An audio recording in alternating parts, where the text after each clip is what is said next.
and welcome to another episode of Podcast 572. As always, I'm your host, Kyle. I'm joined by my two friends, Dan and Matt.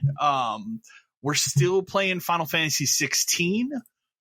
You have finished it, Dan. I am about 30 hours into it. The last thing I did, and maybe, I guess, maybe a slight spoiler, I fought the boss Hugo.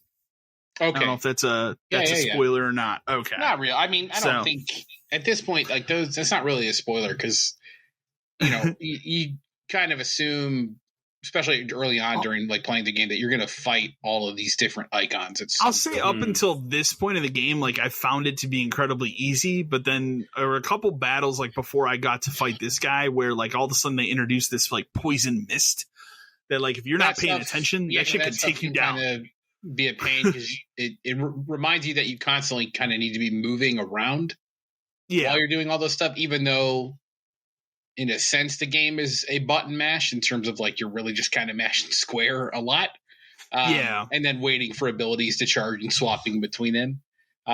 You definitely need to be moving around more and positioning yourself properly and so you would say I'm probably like a third of the way through the game, maybe a little more than that. Because what happens from that point on is like that's kind of like the next major thing, and then there's a lot of like middle type things before you get to the third act, and then even like when you're facing that guy, there's still something after it, and then something that the game does is in between kind of like the last of like this set of enemies and like the final boss, because in true Final Fantasy fashion, there's always one extra like. There's always one boss beyond the final boss, Oh, for sure. Of course. Because that's how the games are set up. But right before that, it opens up a ton of side quests, probably like 15 or 20 side quests. Which, in this game aren't a lot of varying different things. It's really go here, kill this, go here, get this, whatever. But they do fill in a lot of story stuff. And I still maintain that the best part of this game is the story. Because it really is there if you go looking for it. There's a lot of good, like I said it before last time, where like every time you fight like a major boss, there's a lot of good like story exposition that fills in a lot of stuff that you might have missed before. In particular, there's one that you haven't gotten to yet where I think I even kind of texted you like this bullshit sentence about like what I had just done. Yeah, and it's completely true, and it's like the most insane sentence I've ever said about a video game. But it's a really good like story part of it. Okay, but like I mean, I still like the combat of it too. But the combat's fine. It gets better as you get more abilities because at a certain point, bosses just kind of become, and enemies too, but bosses especially just become like HP sponges where they just take a number of hits, and no matter how good you are at the game, you're not getting hit or whatever, it doesn't matter because you just aren't strong enough to do tons of damage unless you set it up a very specific way. But that being said, like that's not really, the combat is not a problem in the game. No, not at all. Like I'm not in the camp where like I hate the game because it's so different from any other Final Fantasy. I like that it is different, because it kind of feels like the next evolution of this franchise. It's always kind of been the point, right? Is that they're all supposed to be different. They are all different, like unless they decide to make a 16-2 or something, So I don't know. That it's would weird probably to think about where we go from here. They did finally say, and I don't know if we put this in news or not, but like now they're considering DLC. Doing a DLC for it, When you beat the game, there are, how do I say this without spoiling anything? There is a definitive end to what you do, like to your character and the story that is being told. There is a definitive end. However, there are like time jumps in the game, and there are other people's perspectives that you could see about like where people were during what time. So I think DLC could work where it fills in a lot of like different side stories, and maybe you play as some of these other icons. That's what I was going to say. Like, maybe you play as somebody else too, just to kind of see their motivations and stuff, because you don't get a lot of like, especially like early on Benedicta, like you kind of understand like what she's doing behind the scenes, but you don't understand why. And then they touch on she has a relationship with Sid, and then they kind of explain that. But then her story is over.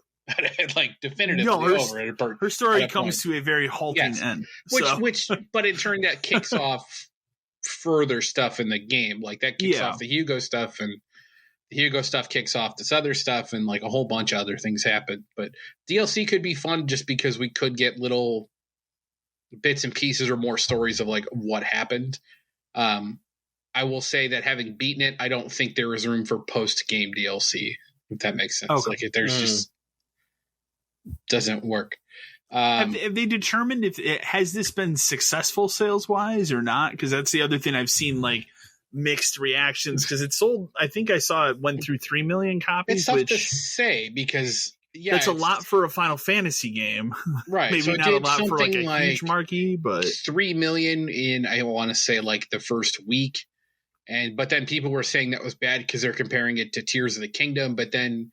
You have to remember there's only X amount of PS5 sold versus how many Switches sold. Also, that's Zelda. Right. And again, like we never really know if these like sales figures actually incorporate like digital sales too. So I'd have to assume there's a ton of those. Yeah. So it's tough to say. Like I would say it's probably been it had to have been successful enough to the point where they're thinking about making DLC. Yeah, right? Like so they have to. Okay, I don't think they would even talk about that if they didn't consider the game a success. Is it as successful as something like the 7 remake 15? was? Probably not. No. Is it more successful than the Crisis Core remake? Yes. Oh, like you know what I mean. It kind of, I think it just kind of fits in between. And from everyone I've talked to who's played it, no one hates it. No, I don't know anybody who like. I've seen YouTube videos, and there are people out there that dislike it for certain reasons, but I don't know even the people that dislike it. Like they have things they dislike about it. It doesn't seem like they hate the game overall, right? So like you might dislike the combat of the game, but no, I don't. I haven't seen anybody been like, "Oh, this story sucks." Like that's one thing I have not seen. No, I have not seen a single person say the story is bad. If you take the time, like, and this is the first game in a long time where I've actually watched cutscenes and done the side quests and like listened to everything. Yeah. So I really like what happens in the story. That being said, like having finished it, I do not like the ending. It's you mean it's not like our Outriders experience of fuck it, skip. Oh no, every cutscene. Outriders I could give a shit about. I don't care about the story of that game. Yeah, we need to finish that still, but like we do. That game, you're given powers. It's not what I'm there move for. The story forward, and that's about it. But 16, I will say that the ending is disappointing. Okay, and you were saying something before. I wouldn't say that it feels rushed or like. That's what I was going to ask. It's not what it feels like. It feels like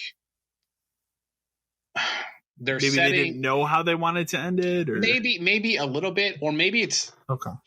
I don't think it's like necessarily ambiguous, but there are some things where maybe it happened, maybe it didn't. The best way I can explain this to you is like, this isn't a perfect analogy, but like Mass Effect 3, where like it ends and it's like. Okay, is it over? Like, I see what you mean. You're questioning what just happened?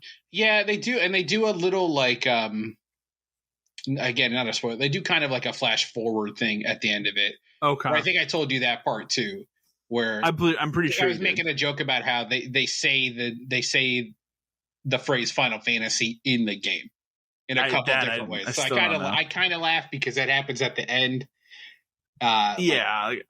Clive kind of has a sentence where he says like this fantasy is final or something like that, and I kind of laugh. And then at the very, very end, there's something that literally just says Final Fantasy, and I'm like, oh, okay, sure. So it's like I Am Superman 4, the quest for peace. Yeah, moment, it's a little too self-referential at the end. Okay. But in a way that's odd too, because of the scene you see at the end it's a little out of place. Okay. I get what it's going for, but it's just out of place. And I didn't feel fulfilled by it. Okay. Which is a bummer.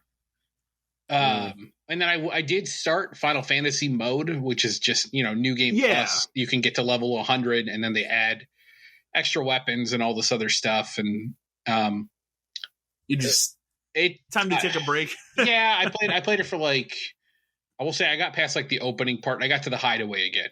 You know what I mean? Where you do like that opening fight and all that stuff. The good part about it is it does let you skip that first like Phoenix and Ifrit thing in the tunnel. That's cool. Yeah, because it's like there's no reason to play that again, considering you already had to play that twice anyway. Yeah. So that was nice. And then I got to the hideaway and realized I don't really want to do this right now, just because from what I'm seeing, like bosses are even more of an HP sponge on Final Fantasy mode, and since the combat isn't different, that might end up just being a bit of a slog, even though I could skip everything now, which is nice. Yeah. I like the game a lot, though. So Final Fantasy is literally the only game I have played in the last 2 weeks. Like I am going to return to Diablo this week when the season hits, because I'll make a new seasonal character. Well, I went back to that because I want to have the story done before I start the season. Okay. So after I finished 16 and got to the hideaway, I was like, let's put Diablo back in and let's just power through Act 3, because that's what I'm on. I had my first, I guess you would just call it a disconnect during that game at a bad time. Really? Okay. Yeah, what did it do for you? I went through a dungeon and I was fighting the second form of this boss, and maybe 2 minutes into the fight, all of a sudden I noticed he wasn't taking damage anymore. And I kind of went, uh-oh. Oh, damn. And then it kind of just sat there and it went, you've been disconnected. And I went, shit. Oh. And it kicked me back to the menu. And then I kept trying to log in. Did you lose any progress? Or? Well, here's what happened. So I kept trying to log back in right away, and it kept saying, it gave me a message basically stating that you're already logged in, so you can't log in. So, you know what I mean? So like I'm stuck on the game. Yeah. And you know what their solution is for that? Just wait. Just give it some time. Just give it some time. So I sat there and I kept trying it like every couple minutes, nothing. It finally took like 15 minutes for it. Let me log back in. And it kicked me back to before the first form of that boss. Oh, okay. So I lost. I didn't lose a ton of progress, but I lost like the first phase of that fight. And, you know, I'm glad it wasn't a hardcore character, because I probably would have died. Yeah. Yeah. Well, yeah. Especially if the game thought I was in it for 15 minutes. I must have been in that room for 15 minutes getting killed. Oh, shit. You know what I mean? For sure. So, if that was a hardcore character, that would have been the end of it. So that's the first time that's happened to me. And, you know, it just proves that online games suck, and it is what it is. When it comes to that kind of thing, for sure. When your progress and everything is tied to the online server, that, you know, can be disconnected. Do you think this game will ever get in offline mode like 3 did? I think it's difficult with this one being how it's designed, but some point.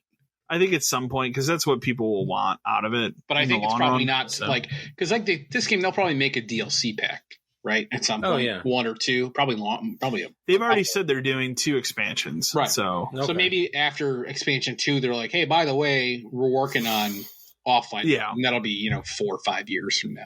But I think at some point, I don't hate that the game's online, but it's just like when that happens, it reminds you that it's online, and you're like, it just reminds me of like, I don't know if I like, maybe at some point I'll try a hardcore character, but I don't know. I want to. That's what scares me. Yeah, but that's probably when I'm done milking the rest of the game.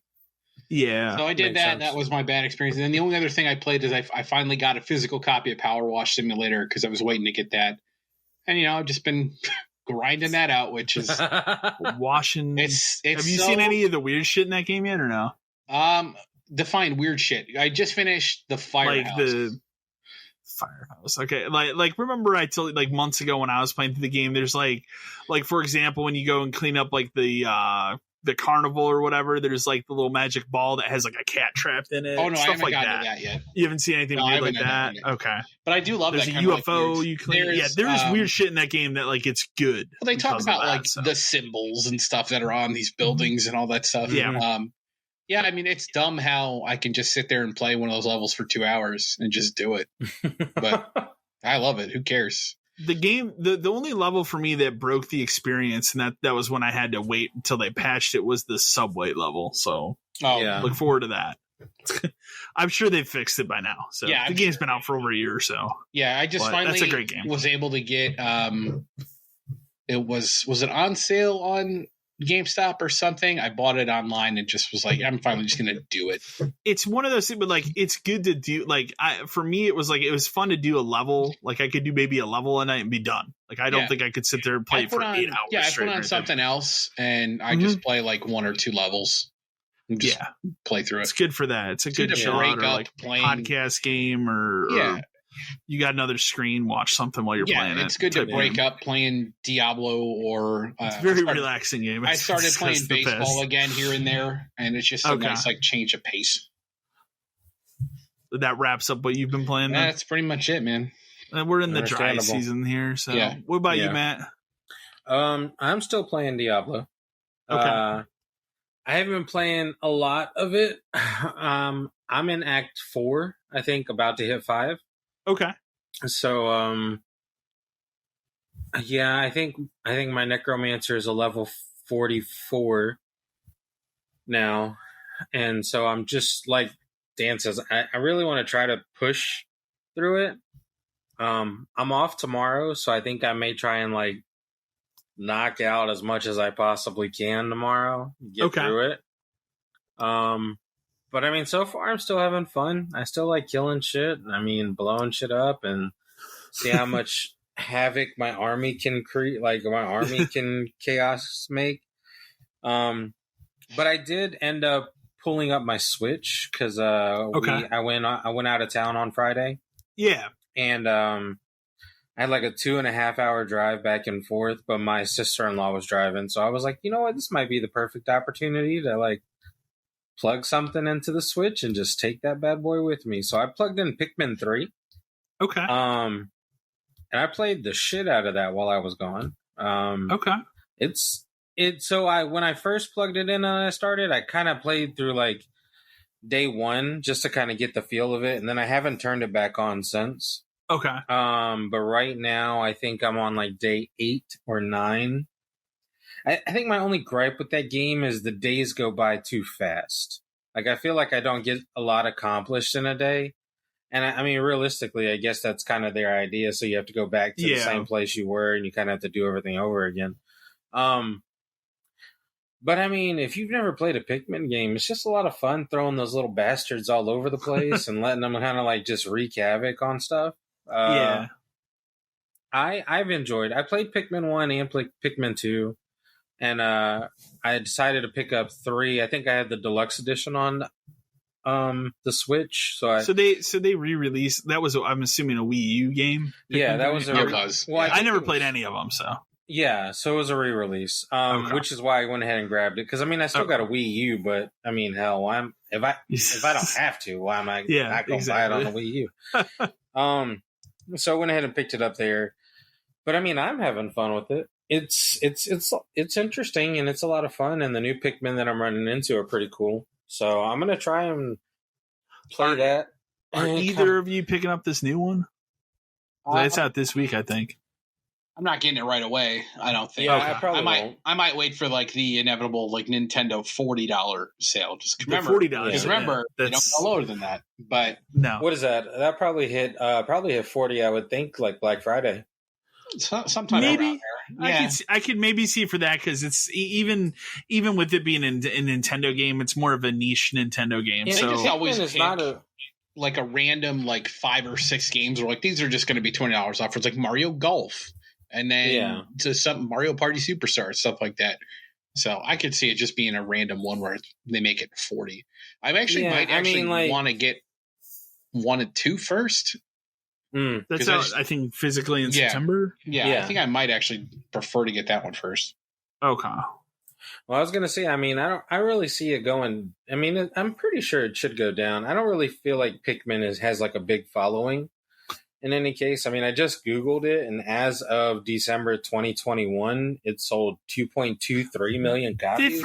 That first Pikmin game was that a pretty close to the GameCube launch game? Like, I don't even remember. That was a GameCube game. Was it one? It was a GameCube game, but was it like it wasn't a launch game, but was it pretty close to the GameCube launch? It had to be relatively close. Let's see. It's a series that just escaped me for like 20 years. 2001 was its initial date. October 26th was the release. 2001 for Japan. Oh, yeah. I was gonna say because the system wasn't out here until November, December for us. So yeah, it was okay. So it's pretty much a launch game. Okay, yeah. And I mean, I picked it up because I thought it looked interesting, which is why I went ahead and grabbed it. Because I was like, okay, well, I mean, what did it for me was the cover art of the big bug eye thing and like the little people on his back, and I was like, let me go ahead and just see what that was about. And I mean, I had a blast with the first one, of course. I mean, because it was just something different, unique. It wasn't Mario. It wasn't Zelda. It was just kind of something else, you know? It's also I kind of liked about that launch. RTS game. Yeah. Yeah. That's what I kind of liked about that launch, because there wasn't a Mario game at launch for that system. It was a bunch of different stuff, like Luigi's Mansion. Mm-hmm. Yeah. I bought the Star Wars game. Mm-hmm. And my selling point for getting a GameCube was that Resident Evil remake. So, because I had seen screenshots of that in like Game Informer or whatever, and I mean, even still today, that game looks amazing. But that was mind blowing in 2001. So that was my reason for buying that system. I didn't buy mine till Sunshine came out. Yeah, I bought so where I lived at the time in and I've told this story on my YouTube channel before, but where I lived in Michigan, we had it's now an IKEA. We had a super Kmart behind where I lived, like literally behind my house. It was like my house, there's like one house behind mine there's this very busy road and intersection. Then there's this super Kmart. So we used to walk, Buddy and I used to walk there all the time, but I went up there for that launch. Because I got screwed over on the PS1 or the PS2 launch. Because my dad at the time was like, you save up the money or whatever, I'll just go at midnight, thinking that nobody would do that. They were hard to get. That was the first system where people went crazy for it. And that was like, we started seeing on the news that night for the PS2 where it was like, people are lining up. He's like, why don't you start calling these stores and just see? And after I called the third one, he's like, it's not going to happen. And then I didn't get a PS2 until Valentine's Day the following year. So... And that was me calling every day. Like I had a list of like the like 10 stores I would call in my town. But the GameCube, I vowed, I was like, no, I will get one day one. And so what I did was I went, and you could totally not do this today. I went in and just grabbed a chair from Sporting Goods and just sat in the aisle behind and started the line at like 10 o'clock that morning. And I waited from 10 until midnight. I was number one. I got my GameCube. So, damn.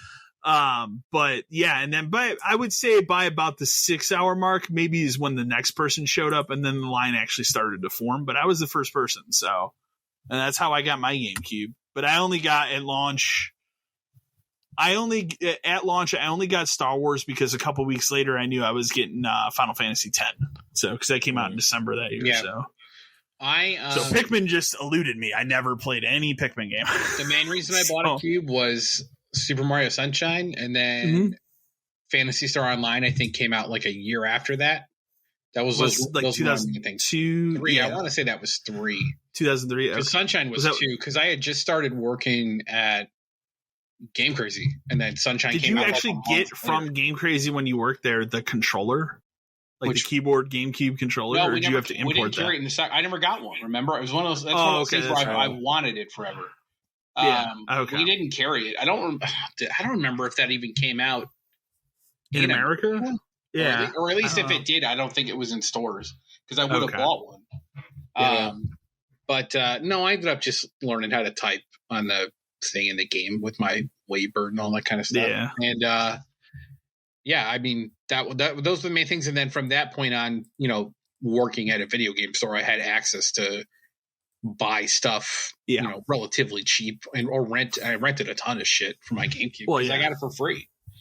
Yeah. So GameCube quickly became like, I had a PS2 before I started working there, but GameCube quickly became like my favorite of the 3 to play just because it was fun and it had lots of weird games.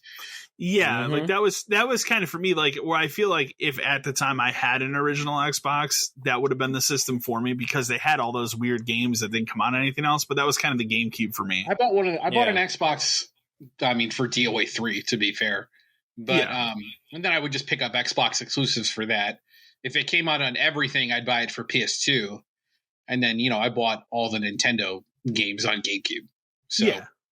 Yeah, that was, I mean, we've talked about it before, but that's easily like the best generation of this stuff. Like all 3 systems are good. They all have good libraries. Like it's just crazy. Yeah.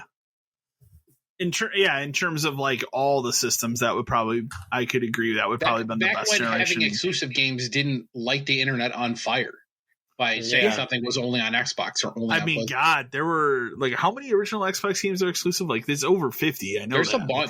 They made a lot. It's an insane amount. Yeah. Where today the internet literally would melt. Yeah, and it was Nintendo had their established stuff.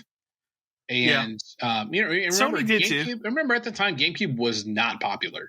Like it just not at all. No. As someone who worked in a store that like sold them, nobody bought GameCube stuff. I think even in like the group of friends I had at the time, I was one of the only people that had a GameCube. It was like me and my one buddy, and that was it. Yeah, everybody I knew had a PS2.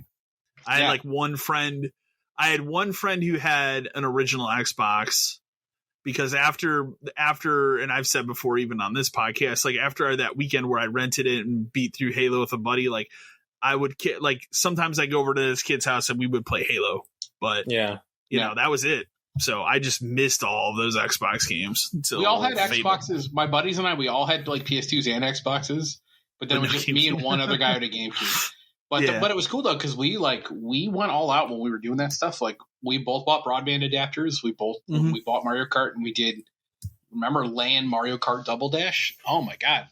I remember not many people have actually played that game that way. I remember going to a friend's house and using the PS2 broadband adapter to play whatever the first Tony Hawk was that allowed you to play online, and it was fucking terrible. I have system linked PS2s. Like it was the most laggy thing over FireWire. Yeah, we did that for Time Splitters. Time Splitters too. So I remember that because we would go through one of my friends' basement, like in their basement. They had a couple different like rooms, so we would have that stupid. We had to go out and get like a super long FireWire cable.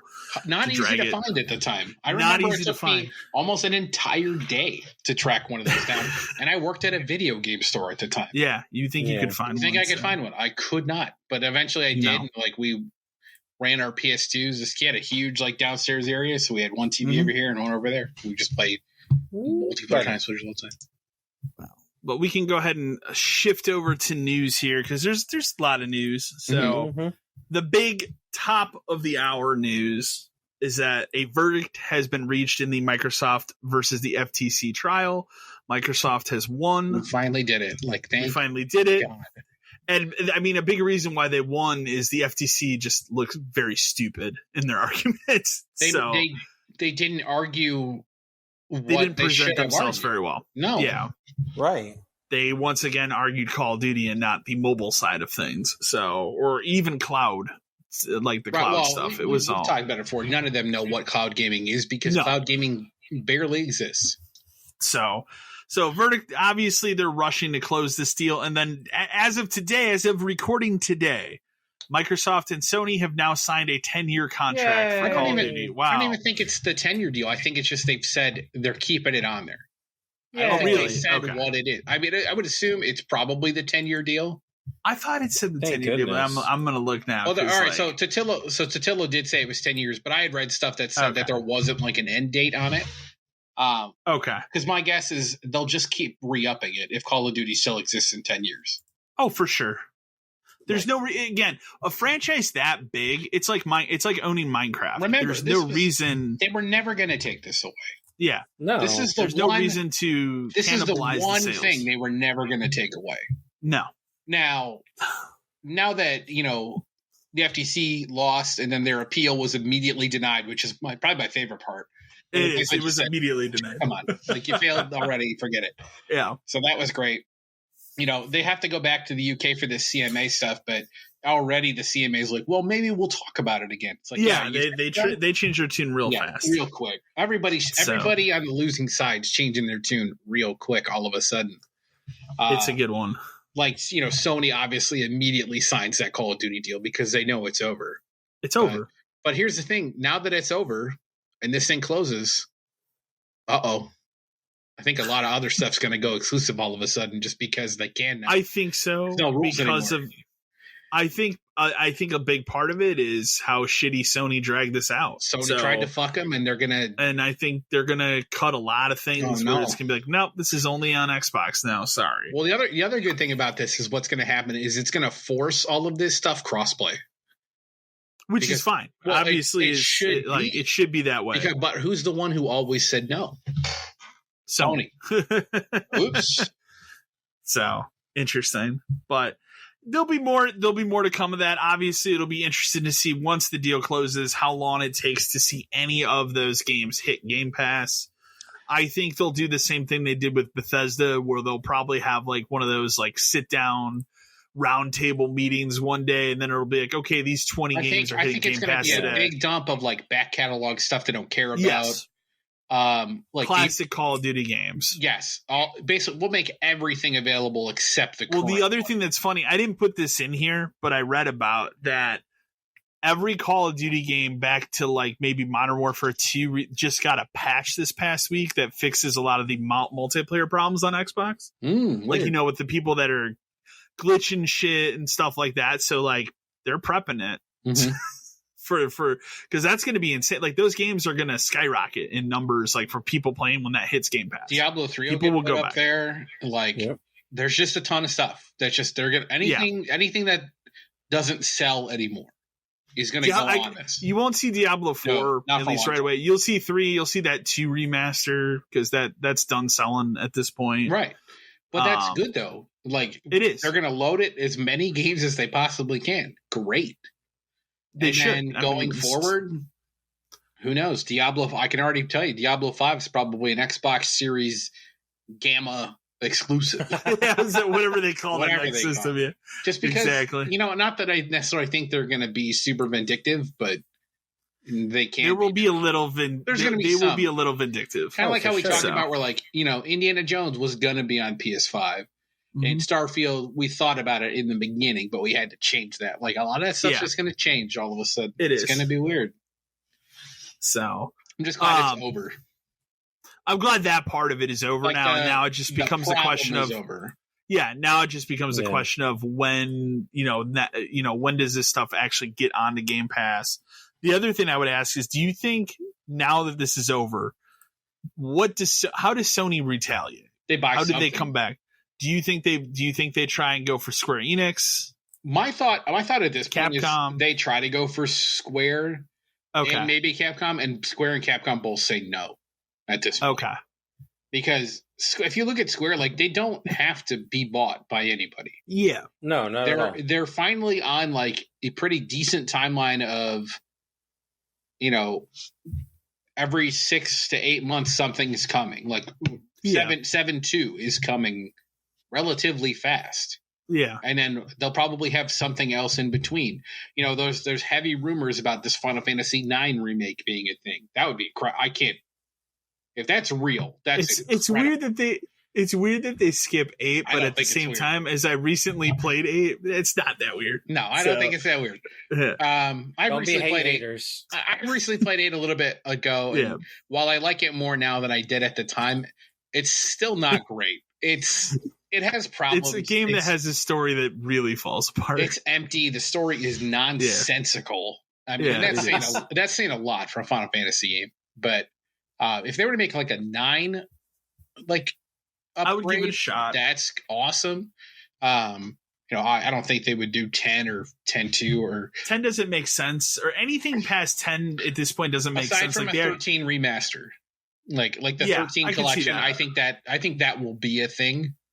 Just because I'm amazed it hasn't happened yet. The Pixel remasters, I think, have proven that people will buy remasters of older ones. And 13, for sure, we've talked about it with like Metal Gear 4. 13 is a game that is currently locked on the 360 and the PS3. And to be fair, it's on PC, but like for console people, it is locked on a generation from 2 generations ago, and there's no way to play it beyond. It is.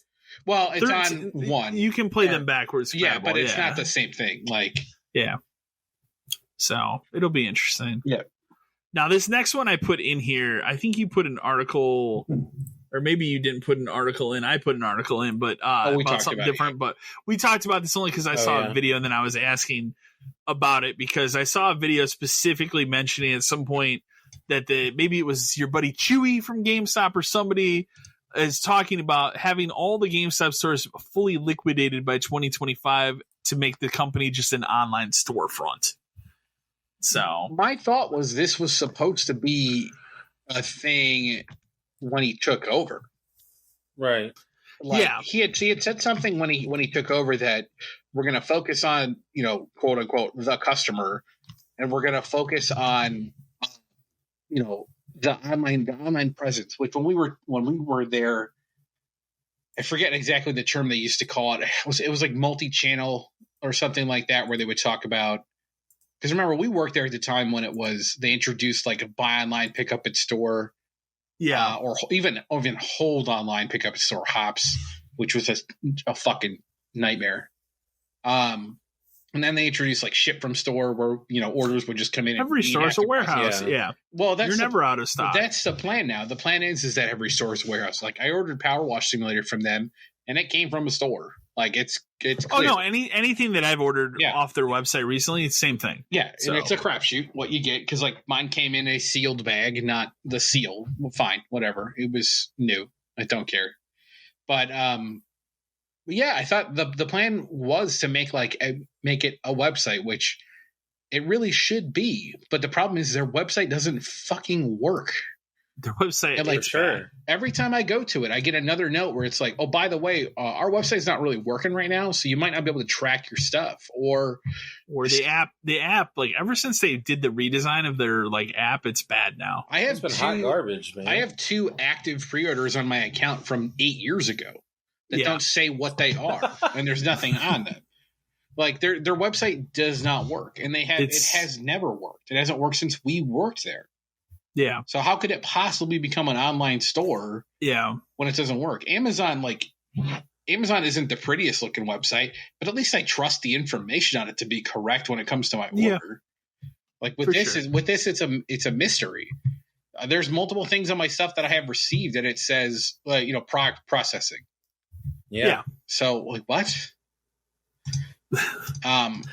Should GameStop be an online store? Sure. Just because, when did I go to GameStop last week?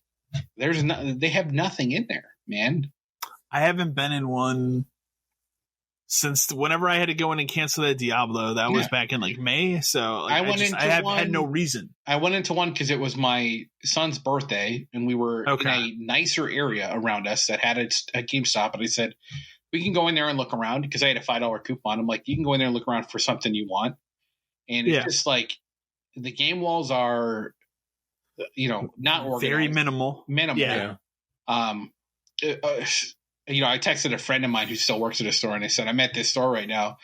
And she was like, oh, it should look good. And I said, it's better than most, but it's still like, if I was running a store, it wouldn't look like this kind of a thing. Especially considering I know the volume you see every day now anymore. Yeah. Like your store, there's no excuse for your store to look bad anymore. Oh yeah. The one that's by me, that's like 5 minutes from where I live, like it is so flooded with clearance garbage. Yes. And that's all it is. It's clearance stuff. The store had I see the same stuff that no one is buying. Racks. Yes. Dungeons and Dragons cereal bowl. No one is going to ever buy that. Shirts and bags hanging on a pole. Like, it's overflowing with stuff that is just clearance and garbage. It is. Or like this store where a lot of stuff not priced. The one thing he did buy, I was like, it's kind of expensive, but it's your birthday. I don't really care. Get up to the counter, mispriced. It's cheaper. Oh, I must not have gotten around to tagging that one yet. What are you doing all day? Like I walked in and there was one person in the store. Yeah. Also, it should be noted that their TV was just magically off. Gee, I wonder if it was, quote unquote broken. That was a nice thing of our store. Well, our store was built in a way where we could abuse that because we had like a sound system. We were lucky. We had an old speaker system and everything. Separate, And even luckier that we had a remote that worked it, so we could just turn it off from the counter. That was incredible. Absolutely. Godsend. But should GameStop be online only? Yeah, probably, but it'll never get there. It'll close. You think it'll close? You think the company just goes under? It doesn't make it to that point. I don't think there's ever a form of GameStop as it currently is owned by the people it's currently owned. Okay. Because if you look at weird stuff, like what was the thing I saw? Like the name because Bed Bath & Beyond is gone, right? Yeah. But the name is back because Overstock bought it. So now you can shop at bedbathandbeyond.com. But it's not them. It's Overstock. Okay. So could GameStop.com be a game site in the future? Sure. GameCrazy.com. Absolutely. Somebody still owns GameCrazy.com. It drives me nuts. It drives me nuts because it is not hasn't been updated in years. I want GameCrazy.com. I want that my personal website. Yeah. I thought this was interesting. The developer Falcom that makes the East series and the Trail series, they are working on something new. So they're potentially working on a brand new franchise, which makes sense because they're getting ready to put out East 10, which doesn't have a Western date yet. But if I were to guess, I'd say it's like March, February of next year, probably. Because I think it's out in Japan pretty soon, like September. So they just have to localize it for here. But it makes sense. I mean, at this point, once that game's out, they want to do something new. They've put out a ton of those Trails games lately. There was a new one that just came out. Yeah, I haven't played a couple of weeks ago. I haven't played Trails. Have you? Should I play Trails? I own the first Trails, the Cold Steel one. I think they're hard to get now, aren't they? They're hard to get, and the reason I bought it is because it was on sale. Yeah, and now that game is like one of my most expensive PS4 games because it's out of print. So. But so at some point I will look at it. But yeah, it's interesting. So I mean, I need to go down. What I need to do is play East 9. So I wonder if it is like. That's what I need to do. Do you know if Trails is like East, where it doesn't? And I don't have to play any of the other ones. I think to a point because there are different Trails series. Okay. Like there's the Cold Steel ones. There's the Trails in the Sky, which I think is different. So, but there are multiple of those. Kind of like, which I have not played any of these yet, but the Outlier or however you say it, they follow different characters. So there's 3 that are under Ryza. There's 3 that are under somebody named Marie. Because I know they just put out that new Trails game, and it's like, should I just grab the new one and play it? Can I do that? I don't know. I read that it was good, but I didn't look that far. I'll have to look into it. So yeah, so because I would be interested too, but yeah, interesting that they're going to make something new. Yeah, I mean, you and I love Ease 8. Like a lot. Oh, it's a great game. So good. I need to go get through 9 before 10 comes out. Yeah. Capcom is considering making more Mega Man games. So kind of like they've done with Resident Evil. They put out a survey kind of asking like for ideas of what people would want. I mean, I would assume the responses to that were 2D platformer. But I would have to assume that most people want like a Mega Man X game. I think they should. I think they should just say, you know what? Fuck it. Mega Man Legends 3 is back. Remember they were making that for a long time, and then they canceled it out of nowhere. Yeah. Like I think that would get people back into Mega Man. And the thing about him was 11, or what was the most recent one? Was 11, right? A couple of years ago. Was that well received? Like I have it, but I didn't play it. I think for the most part, people liked like 9 and 10 and 11 enough. Okay. They did make a new X one too, didn't they? I thought they made a new X game. Maybe not. I've fallen off when it comes to Mega Man. Mega Man is like Sonic, where like he should just have multiple series going at all time. Yeah. Like, no, I agree there. Like it's weird that's a character that's just kind of fallen by the wayside. You can make a Legends and a regular Mega Man and at the same time, and like nobody's going to. And if you're going to do it, like just make a game called Mega Man. Like it doesn't have to be 12. Yeah. Like stop. Just make Mega Man and do it like that. During all, and I probably should put this up at the top, but during all this FTC trial stuff, the Microsoft kind of revealed that Sony might have a PS5 Slim model on the way, which they probably do. Obviously, well, I mean, they need to. What I would assume is, wouldn't you just assume that that's the disk driveless model? Yeah, possibly. I could see that. We know that that is probably a thing. So shouldn't it just be that? Here's the other thing I forgot to bring up during the FTC stuff too. Remember when Sony was saying like, well, we're not going to give them a dev unit to make this stuff. Yeah. So they kind of have to now, right? Yeah. Yeah, they kind of do. If they signed a Call of Duty agreement, they want Call of Duty on their system for 10 years. These systems are so fucking similar. Like that's the thing. That's the thing that kills me about like wanting to keep that a secret. Like they're both almost identical. Well, yeah, like, in terms of what they do. So it's like, also, it doesn't. When we talked about, I think I said it last time. It's like, what are they going to learn about it now that they're like, oh yeah, now we know. Yeah. What's it? You think now we're going to beef up the Series X. Do you think that like technical engineers of Microsoft didn't get their hands on a PS5 and rip it apart just to see what's in it? Come on. Day one. Sure. Of course. Day one. They probably had a connection to get one a couple weeks ahead of time and ripped it Easily. Like, so there's no secret. It's just, like, no. That's what I laugh about, where they're like, oh, we can't give them these dev units. Like, what? If you want Call of Duty on your system to run properly, you will. Just make sure you don't put dumb shit on that dev unit that you don't want them to know about. Load it with something. Oops, getting the wrong one. To know about that. They put out a new MK1 trailer confirming some more characters. I think there were some that were cameos. Smoke is not a cameo. He's playable. That's great. Yep. He hasn't been playable in a long time. So that was pretty cool. Because aren't they doing the whole, like, what do they call their little faction? The Lin Kuei. The Lin Kuei. Okay. I think they announced Rain too, didn't they? They did. Mm-hmm. So it was a good I mean, again, the game continues to look incredible. You don't have to show me a single I don't need any more about that game. Maybe just character announcements for the game, but I don't necessarily need to see a trailer for it. I'm in the thing where, like, I don't want to know characters in the game. I would like to be surprised. Okay. Yeah, I kind of feel the same way. I like hidden characters and secret shit. Like, you've shown me enough. Don't show me all the cameo fighters before the game comes out. That should be the fun part. Yeah. Like, unlocking cameo stuff. Like, even though I think the cameo stuff is dumb, but I can't play a striker. That's bullshit. No, I'm pissed off that striker's not in the game. Yeah. Seemingly, maybe that changes, but I don't think so. Maybe MK 1.5. They're all cameo fighters are. Also, like, I'm not the only one that notices every time they show a trailer for this game, the logo is backwards, right? No, I think that's the You've point. noticed that. Yeah, I think that's the point. Is that it's like a mirror? Like, this is clearly like not an alternate. Like Mortal Kombat. This could have happened. This is an alternate timeline. Okay. Which, like, because every time I see that, it bothers me. It's like nobody's talking about that. No, I think that's the point. It's the first thing I notice every time there's a trailer. It's backwards. We alluded to it earlier. Diablo Season 1 drops on July 20th. So what's that? This Thursday coming up here. Mm-hmm. Obviously, they're doing a bunch of stuff for Season 1. Again, I've seen people out there complaining that they have to start a new character. I mean, that's how this worked with Diablo 3. So yeah.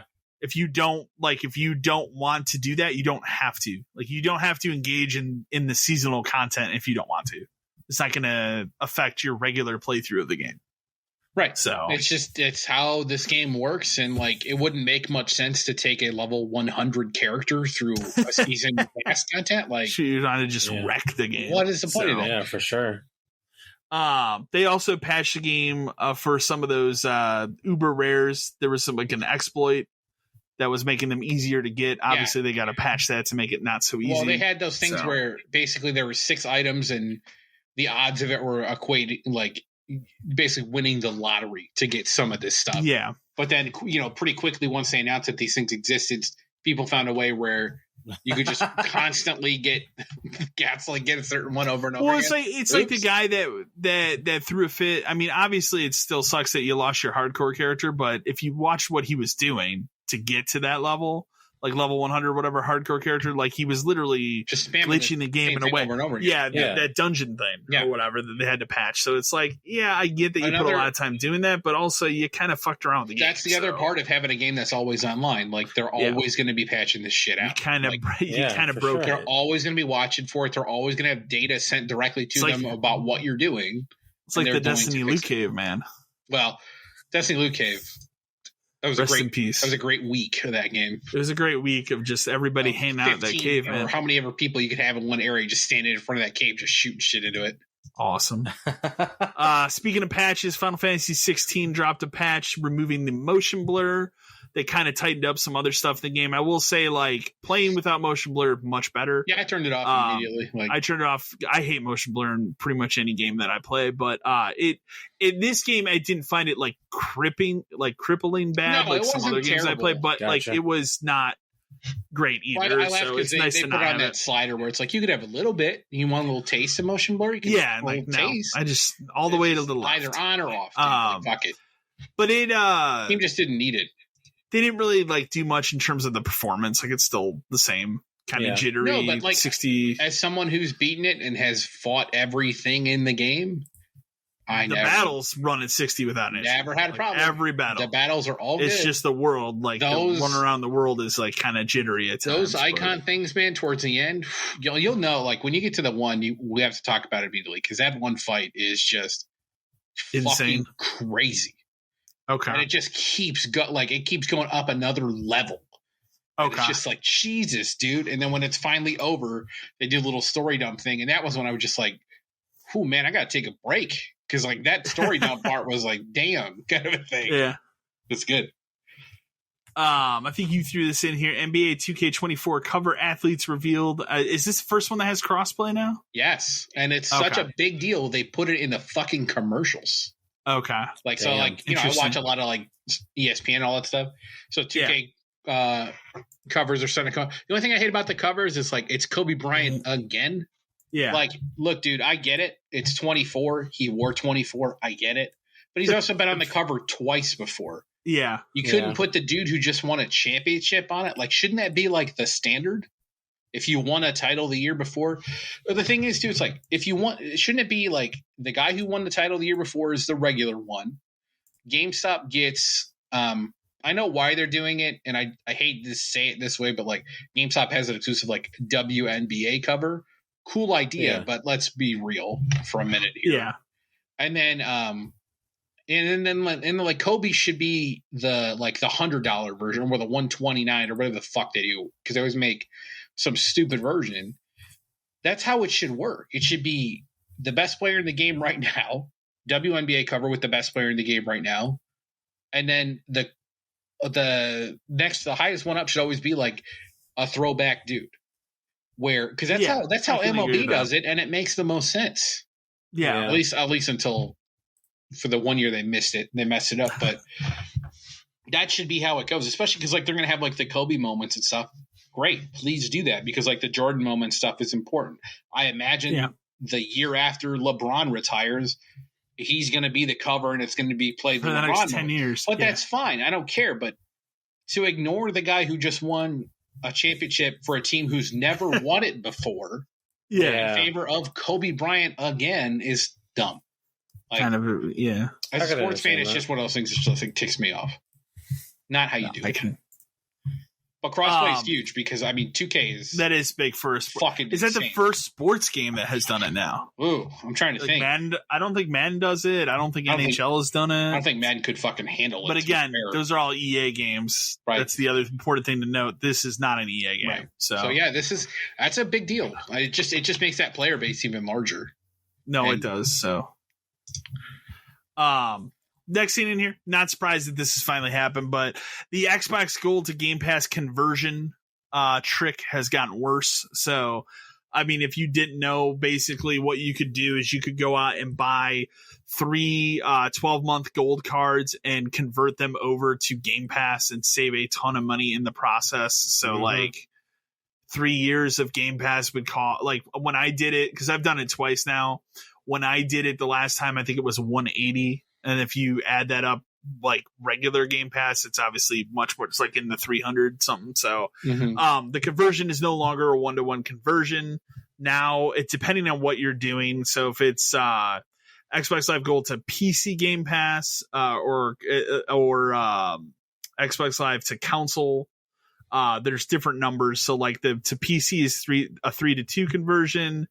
The console one is 4-to-3 conversion. But it looks like right now I think it's 3-to-2 for Ultimate. So like if you're doing the whole thing, which is what most people do. So it's just like, why is this so stupidly fucking complicated? Like, you know what I mean? Like, this is just overly complicated for, you have Gold and you have Game Pass.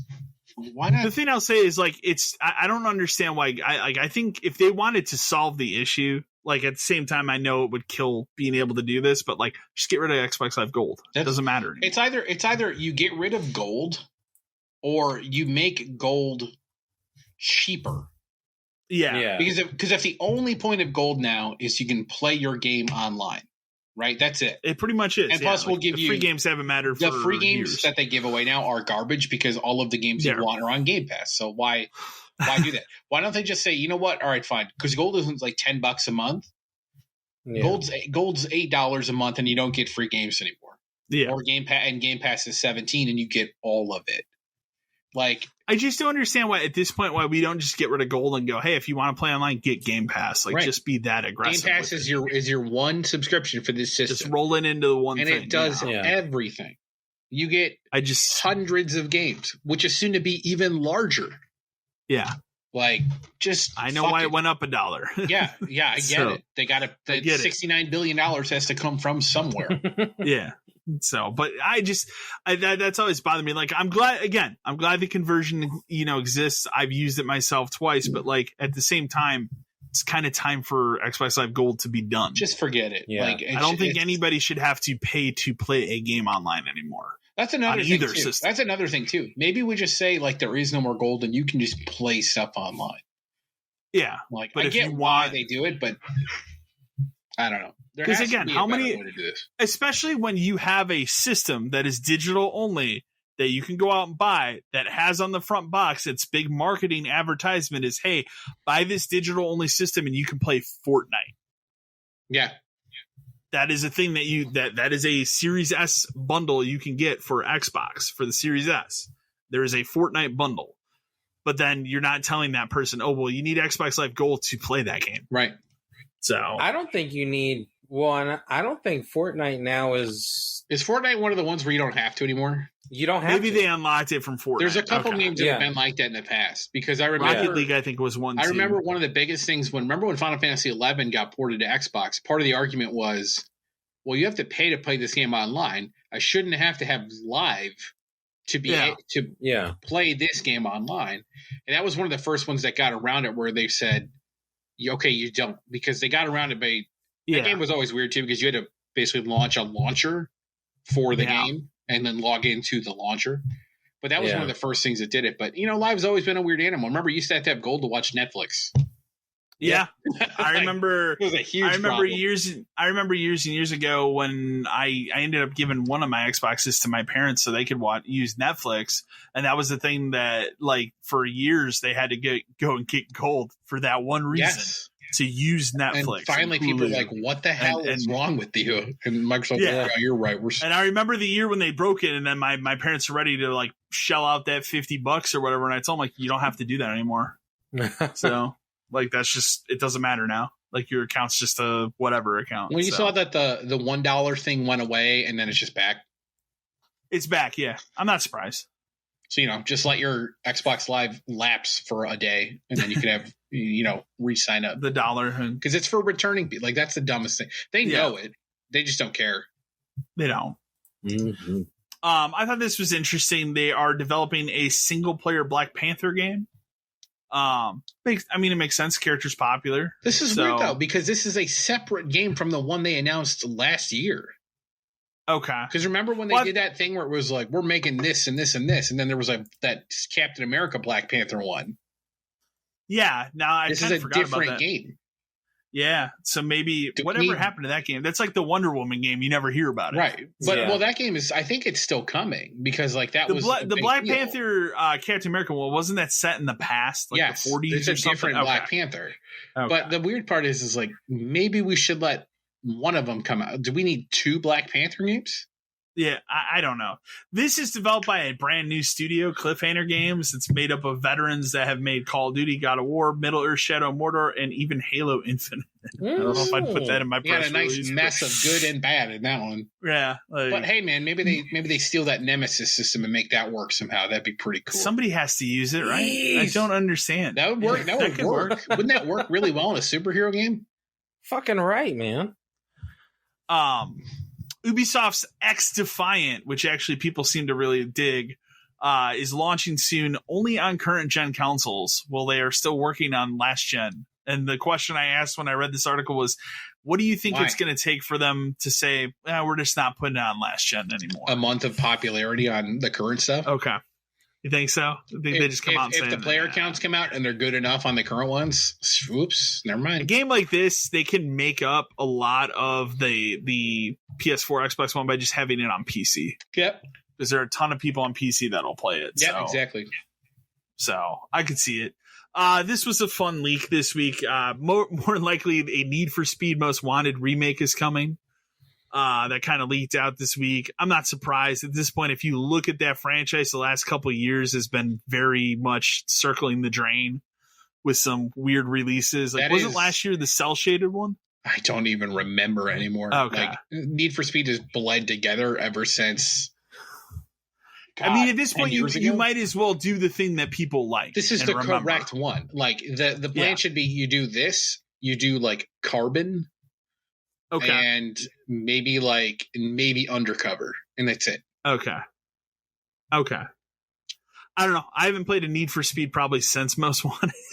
So it's easily the best one. Remember that game on 360 at launch was awesome. A good game. Yeah. It was a good game to break up. Because remember, this spending time they've with already Perfect Dark Zero, like, quote unquote remade Most Wanted. Remember, they did it again, but it was a different game. It again. It's like, no, it was a different remake game. The 05 one. That's the one people want. That's clearly what this would be. So. And then if that does well enough, then you could do Carbon, and then do the old bangers. Do Hot Pursuit. Hot Pursuit people would want again. Remember, that was like PS2, where it's like any of the ones with like cops. Played that on PC at the time that was out. People want the ones with cops. They don't want the other ones. Yeah, they like the cops and getting chased by the cops. Yeah, that's the point. Wow, like Fast and Furious. Exactly. That's basically what it is. Why can't here's a question for you before we move on. Like, why can't they just take that type of game and make a Fast and Furious game out of that? Because they try of the weird shit they keep making. Because they try to force the movie into the game. Yeah, and what I it think should that's be, the problem. What it should be is it shouldn't be the movie. It should be a separate thing with those characters. No, I wouldn't even like. You wouldn't even do like a Vin Diesel in the game? I think it'd be tough to do that now because you'd want it to be the movie, right? Yeah. Wouldn't it make more sense if it was like inspired by or like a side story or something else? Like, I think it's just tough because you hear the phrase Fast and Furious, especially now. You hear that phrase now and you think of a very specific thing where like heist movies with cars. It's not about racing cars. It's not. It hasn't been for a long time. It hasn't been since arguably Tokyo Drift. Yeah. Because 4 was kind of the in-between movie where it was like, we're going this route. And then 5 was, we went fully into the heist mode. Full in. So. And it changed movie history. For the better. Yeah. I put this in here. Halo Infinite has added an AV8 squad battle mode on remade Halo 3 maps. Specifically, they remade Valhalla. It is a time thing though, but people are obviously the Halo community is pushing for it to be a permanent add-on, which again, if you're going to take the time to remake a map like Valhalla, why would you only put that in there as like an exclusively timed event? Yeah. So, I don't know. Like that's, a very bizarre thing to do. So, let's talk about the saddest part of the news, this episode of the podcast, which is how you and I both, maybe Matt too, have to shell out some more money to fucking limited run games. I just don't want to. I don't want to, but they fucking got me with a couple of these games. With a couple. So they had their like E3 showcase. I didn't watch it. Did you watch it? No, okay. Not interested. I didn't watch it. But the biggest things out there, and I'm not going to go through all of the stuff that they showed. They didn't show that much, but no. Clock Tower, they're doing like I would say it's a remaster. It's not a remake. It's a remaster. Yeah, it's a remaster of the original Clock Tower. That's it. That's probably the biggest thing there that I saw. What was the other big? There's one other like big like. Shit! The Gex trilogy stuff. They're doing the Gex trilogy. That was a big thing. One. There was one other one that I was like. There was one other like big. I mean, they joked about the plumbers don't wear ties thing is. We already knew about that, but I already knew about that, and like I would say after getting Night Trap and playing it, like I don't think I need to play Plumbers Don't Wear Ties in 2023. You don't. I got the Castlevania one that popped. That was it. Yeah, I have to. That's for me. I have to get that because of course I do, and it'll be on. I'll have to get it on the Switch because that's where I have those. So, and the thing that gets me is of course 4 different covers. Well, yeah, well. I think you get the Clock Tower one's a huge one for me. Clock Tower's good. That's amazing. A very cool. Like I would love to have a physical copy of that. I was a little bummed that there isn't a Super Nintendo copy of it. It's weird. Yeah. I mean, there's still time. Well, I mean, there is, but that would be the version I would want. It's like that on a Super Nintendo cart because they've been doing that recently. The other one that I thought was cool was the Jurassic Park collection thing. Oh yeah. Where it's just had all the retro stuff in one thing. Yeah, like that's cool too. Idea. That's a cool one too. There's stuff here and there. Like they're just so they're so unreliable. It's funny because I say that they're unreliable because I just got like 3 packages from them and within like the last month. I'm still waiting for my River City Girls too. Yeah, but it's all stuff I ordered over a year ago. Yeah. And then they put this little thing in each box. We're like, haha, sorry, it's late. Here's 5% off your next purchase. Oh my God. Wow. That doesn't cover your insane shipping costs. Yeah. It's just, how about just give me free shipping on the next thing? Kind of a slap in the face. Like I finally got my, you're gonna have to wait a year and a half. My Shredder's Revenge Collector's Edition just in time for the DLC to come out for that game over a year later. Wow. Thanks a lot. So it's just, I hate them. Like I hate that this is the only now, some of these games come to Best Buy, which is nice, but it is. But Clock Tower, I'm gonna have the Clock Tower was the one that really got me. Played, it's funny because I've played it before. There are ways to play that game, but it's never been translated in English officially. And that's what officially is. You can. Yeah, there are unofficial Again, I have ones played out it, but in English. But yes, very cool. I put this article in there because I find it humorous. But Sony is increasing R&D costs to fuel live service games. So they're increasing like even more for some of those games we saw, like the Fair Games. Remember that one? Oof, that looks awful. Or Concord, the quote unquote Last of Us multiplayer game, which I'm amazed that has been canceled. Why didn't you put in the other hot rumor this week? What was the other hot rumor? Last of Us remastered. Last of Us 2 remastered. Oh, that was like, yeah. Like, so that's the other thing. Fuck are you talking about? The composer of that game was on some podcast. And he mentioned and then kind of had to back off of it because for obvious reasons, but mentioned that there is something with the music where you're going to be able to change it in like an upcoming version of that game, which pretty much confirms like, hey, they're doing a remaster. Why wouldn't they? They got 70 out of people for the last one and they could easily do it again. Like they're going to do it again because that was successful and they're going to rise. Yeah, you might as well. Ride the TV show. The TV show just got 24 Emmy nods. Ride the TV show. The only thing that beat it was Succession. So, insane that show got 24 Emmy nods. That game just does not need a remaster. It's weird. Not at all. Especially in a world where the PS4 version of that game got a patch for PS5 to run at 60.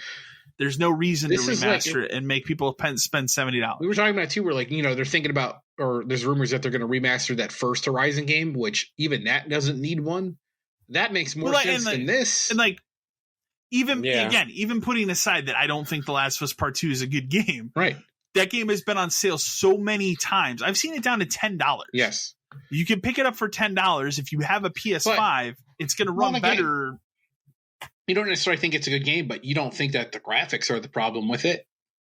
No, as I've said before, and as I said in my review, it is probably the most well-made bad game I have played. And all the bad stuff is the story. It has nothing to do with how the game plays or how the game looks. It's the story. Now you're in luck though because Neil's in charge. Everything goes through Neil. Neil Druckmann's Last of Us, starring Neil Druckmann, written by Neil Druckmann, produced by Neil Druckmann presents. Yes, Neil Druckmann's The Last of Us, written by Neil Druckmann. That's what it was. Starring Neil Druckmann as Ellie. Yeah, he's now in charge of Naughty Dog because that other guy stepped down.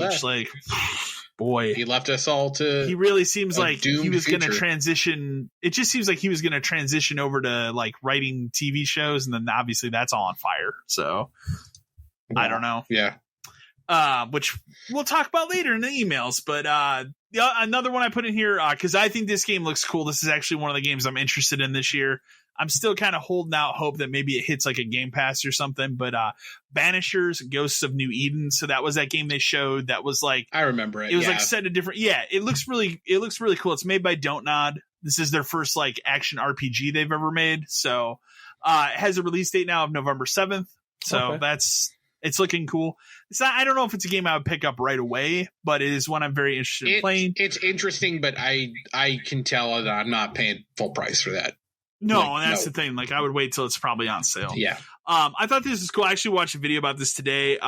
Halo Master Chief Collection modders have actually been working with 343 through a program called DigSite, and they have uncovered a bunch of lost assets from Halo 1, 2, and 3 that they are going to try and put back into the Master Chief Collection. Hell yeah. So like there's different weapons that never made it in the game. There's different versions of vehicles that never made it into the game. So they're doing a bunch of stuff with that. It looks really cool. The other thing here that they're doing is, remember the famous Halo 3 trailer where it's the diorama? Yeah. And that's that whole scene that just does not take place in that game. Mm-hmm. They're actually going to try and remake that scene and put it in, which is cool. So it's an interesting thing. And then finally, last bit of news we have here, Xbox Larry Herb, better known as Major Nelson, is stepping down after 20 years. This is kind of crazy because that dude's literally been there since the 360. Yeah, he was there at the start. Yeah. You know what though? Like, I would say that, lately, within the last couple of years, his presence has been felt like less and less. Remember, when the Xbox One first launched and like the end of the 360 days, he was the hype man. He was always. I'm Major Nelson coming at you from wherever kind of a thing, and he was the hype man trickled for off that Xbox One, and then obviously that system launched disastrously. Right. He still kind of was out there hyping it like after he was. I remember specifically he was the one that was in the video where they famously put the video out after Phil Spencer took over, where it's like, hey, you don't need this Kinect anymore. Right. And there's a video of him literally just taking that thing, unplugging it. Yeah. He was the social media guy, forever. I've actually, I don't know if I've ever told you this or I mentioned, but I've met him before, a long time ago. I was at a conference for. He would be the kind of person that would be at one of those. Could have even been the Game Crazy one, because that was a 360 launch. That makes sense. So he definitely would have been there, because he's been there since what, like 2001, right? He's been there pretty much since the beginning, yeah. So 2001, 2002. Yeah, so maybe it might have been there. If not, it was probably the first GameStop one. But I met him and talked to him. He's a cool guy. I only talked to him for a couple of minutes, and then there was a long time ago. This was probably over a decade ago, maybe like 12 years or so. I remember him putting out a listing where something got sent out where it was like, be my assistant kind of a thing. He was looking for an assistant, and you could apply for it. I actually applied for it. Just that's cool. That's pretty cool. Because you get that call, I will move to Washington. I don't care. Oh yeah, absolutely. Yes, absolutely. Yeah. No. But I was like, you know what? What's the worst that could happen? So I put in my thing, and of course I didn't hear. He probably got thousands, a million applications easily. But that would have kind of vaguely remember that would have been a cool alternate thing where it's like, I'll move out there. Sure, whatever. Yeah, sure, whatever. Probably work for Xbox for him. Honestly, it's Microsoft. Yeah, Microsoft. Yeah, they would have probably housed me. Yeah. They have the money for that. So, but yeah, that concludes news. So we can jump over into emails. We got a lot of them this week. First email we have comes from Brett from Georgetown, Texas. He says, hi guys, love the podcast. I was curious if any of you are fans of Danny O'Dwyer and his YouTube channel No Clip. He just published a video today where he and his team uncovered an insane collection of almost lost to time video game footage, interviews, even full press conferences from the last 20 years of gaming. It all looks really cool. Was curious if you guys love to talk about retro, what you all think on this. Thanks. So obviously, I'm a big fan of Danny O'Dwyer. I think you are too. Yeah, me too, for sure. He does a lot of really cool stuff ever since he left GameSpot and started this interview thing, documentary. Because that's what he was doing. That's what he was doing at the end. He was in charge of that stuff for sure. For sure. Yeah. That's all been really cool. I watched the video. It's really cool. They found it's like an insane amount. He's literally in a room that is just filled with boxes of these weird tapes from the last 20 years. Amazing. One of the coolest ones, and they show it in the video, they have footage from the I want to say it's the 2009 or 2010 Xbox conference where they show off the Kinect the first time, but the actual tape footage is in 1080p.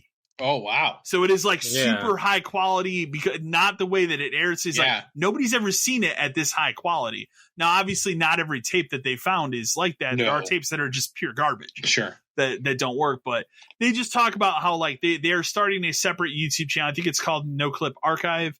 Yeah. That they're going to start archiving these tapes. That's amazing. They're not putting it behind a paywall or anything like that. So obviously, if you become a Patreon supporter, that helps them. But I love like old B-roll type, like promo stuff or like dev shows or stuff that was only ever meant to be seen by like certain people. Like whenever that stuff comes out, it's great. Like Gerstmann had a bunch of that stuff. I want to say there was one of the other things they uncovered, and again, they've only been through like a fraction of the tapes, but some interview with Kojima about Metal Gear Solid 4 that nobody's ever seen. That's awesome. Yeah, that was like stuff dope. Like that. Like there's a lot of really cool stuff. A lot of that stuff was maybe presser stuff, like that was just meant to be only seen by select groups of people or investors, or like this is the stuff that's important to find because it gets lost. And like, we didn't put this in news, but this came out, and I don't know if you write anything about it, but they did that study. The Video Game History Museum was a part of it. They did that study where like it's impossible to play like 87% of the games that have ever been released, just because there's not a way to go buy it without going and finding an original copy of it. Yeah, which is insane to think about, but it also makes sense just because of the way that like especially Nintendo is the worst offender. But like the way Sony and Microsoft are, or digital licensing is, or music rights, or all of this stuff that ruins all this stuff. Yeah. Like, a game like Metal Gear Ultimate Alliance, or not Metal Gear, Marvel Ultimate Alliance gets, taken away because it's the license. Oh, it expired. So, now no one can buy it anymore. And it's just taken away. You better hope you have an original copy of it because it's gone. Yeah, exactly.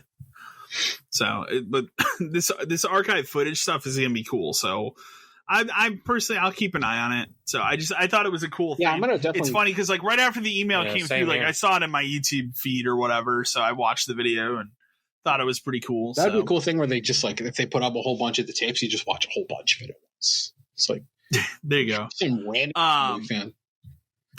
Next email we have comes from Grant from Indianapolis, Indiana. He says, "Hey guys, absolutely love the podcast. I have a question that I've been mulling around with my friends for the last week, and I wanted to pose it to you because I'm curious what your answers would be. Let's say you were given $100 million in a 5-year window to reboot any video game franchise you could. No restrictions. What would the franchise be? What would your elevator pitch for it be? And what would you do to change it up or modernize it for current consoles?" So I know what my answer is. But let me ask you this. Is the rule for this that it's a franchise that has been dormant for a while? Like there are no versions of it in any form? I think that's the way I'm looking at it. Right. It's like that's the way I read it. So is that you wouldn't go out there like, well, I'm going to make a gritty Mario game. Right. No. So it's not like a different version of a Pokemon. We're talking like something that's been dormant for a while or something where it's like, hey, remember you go this. ahead because I've got evil Pokemon. Okay. So I gave this a lot of thought because obviously my answer will be Castlevania because it always will. Well, shit. For sure.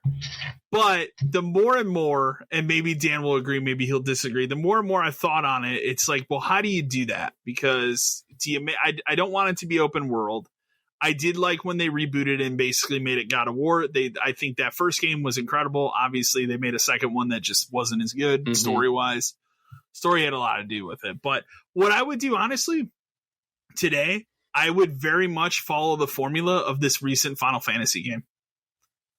I would make it like a map like that, make it an action-based game, but an action RPG where it's linear, but you can go into different parts, make a big map. Explore Obviously, a big part of it would be the castle, and there'd be different parts of the castle you can explore, but you can stretch it out and make it that world and that, towns and everything. Stuff like that. Yeah, and the towns and stuff. Castlevania games had. Yeah. Exactly. So that's what I would do. Even in that art style, like the art style for Final Fantasy, like the more I play that game, your main character Clive, I'm just like, God, he looks like a Castlevania character. He could be. But that's what I would do because again, I don't want it to be open world for Castlevania. I don't think that makes sense. But a lot of times I think back on, and a lot of people will disagree on this and get angry, but I think about some of the really cool aspects of the 64 Castlevania game that people don't remember. Like there's a day and night cycle to that game. Mm-hmm. That's really cool. Like there's a character in that game, like a vampire hunter. When you get to the first, it's not the castle, but it's like this like house. You can straight up not meet that guy if you're not there at the right time of day. Interesting. You might just not even see that character. Like there's stuff like that. That's cool. You could play around with that in a modern game. Yeah. So, but that would be what I would do. And that's how I would pitch it, is make it like that. It doesn't have to be open world. You can still keep it linear, kind of like a Castlevania game. But, you know, the other thing, maybe that's one of the reasons why Dark Souls has clicked with me so well, because it took me a couple to get into that. Our friend that used to work with us, Brian, you know, he told me one day, he's like, these are just modern Symphony of the Night. And that's what it is. Dark Souls, like kind of like that. So that's what I would do. Castlevania. Okay. Matt, do you have one? Yeah, I could probably say Tenchu. Okay. Yeah, I don't even care. Yeah. Just because I kind of feel like the same way. I wouldn't want an open world version of Tenchu. I think that's it's too much. Yeah. And I know, like, you know, we've got Assassin's Creed Mirage coming out. We've talked about that a couple of times. But, like, I feel like the Assassin's Creed games and a lot of games nowadays are, like, stealth is your option. But you can go in there guns blazing and be fine, too. Like, it's not a requirement.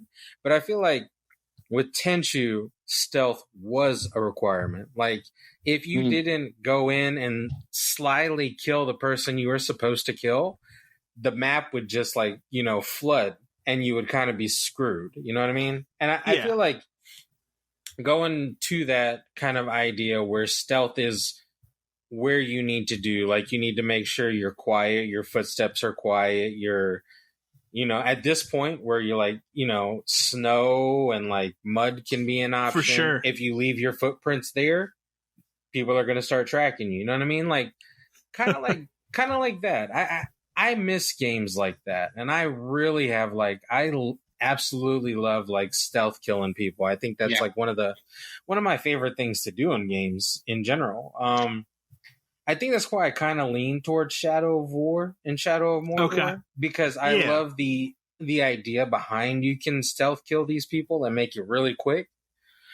And I feel like I miss that. I miss that in a lot of games. The stealth stuff is why I fell in love with Splinter Cell so much, because the point, like, for sure, you can play that game multiple ways, but like you could do no kill runs, which was always interesting to me, like to get around stuff and get away from that kind of stuff. And I feel like, you know, we've got so many, you can do it in so many different art styles and whatnot. I just feel like an open world would probably be too much.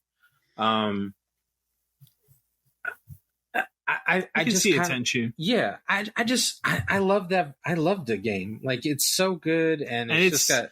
It fits the category because, like, again, there hasn't been any Tenchu since like 2009. So yeah, and I mean, there's no remasters. There's no ideas behind remasters. Like, it's a game that, I mean, I'm pretty sure, you know, it's not going to be a very popular remake if they decided to do that. But I mean, and honestly, it's a game that people enjoy. You know? Yeah. I mean, I know I'm not the only fucking person that like that. No, there's a market. There's a market for that. Like, there is. Like, there's always gonna be a market for like ninja stuff. Like, it's just like that seemed like. And I mean, I know we got flooded with Ghost of Tsushima and the what was the other one that came out? I forgot. Not Neo, Nioh. Yeah, but I know it's still like a genre of game. But yeah, they're definitely not the same. Exactly. No. So I mean, that's kind of where it's at. I've always felt like Tenchu needed to step up and could do really well in this day and age. Why you, Dan? I thought about it a lot, and I went back and forth between a ton of things. And I think if I was given a choice to bring one back that also might actually like sell well, like DUA 7. No, I'm kidding. No, that's it's not needs to marinate for a little bit and just kind of sit there. It does.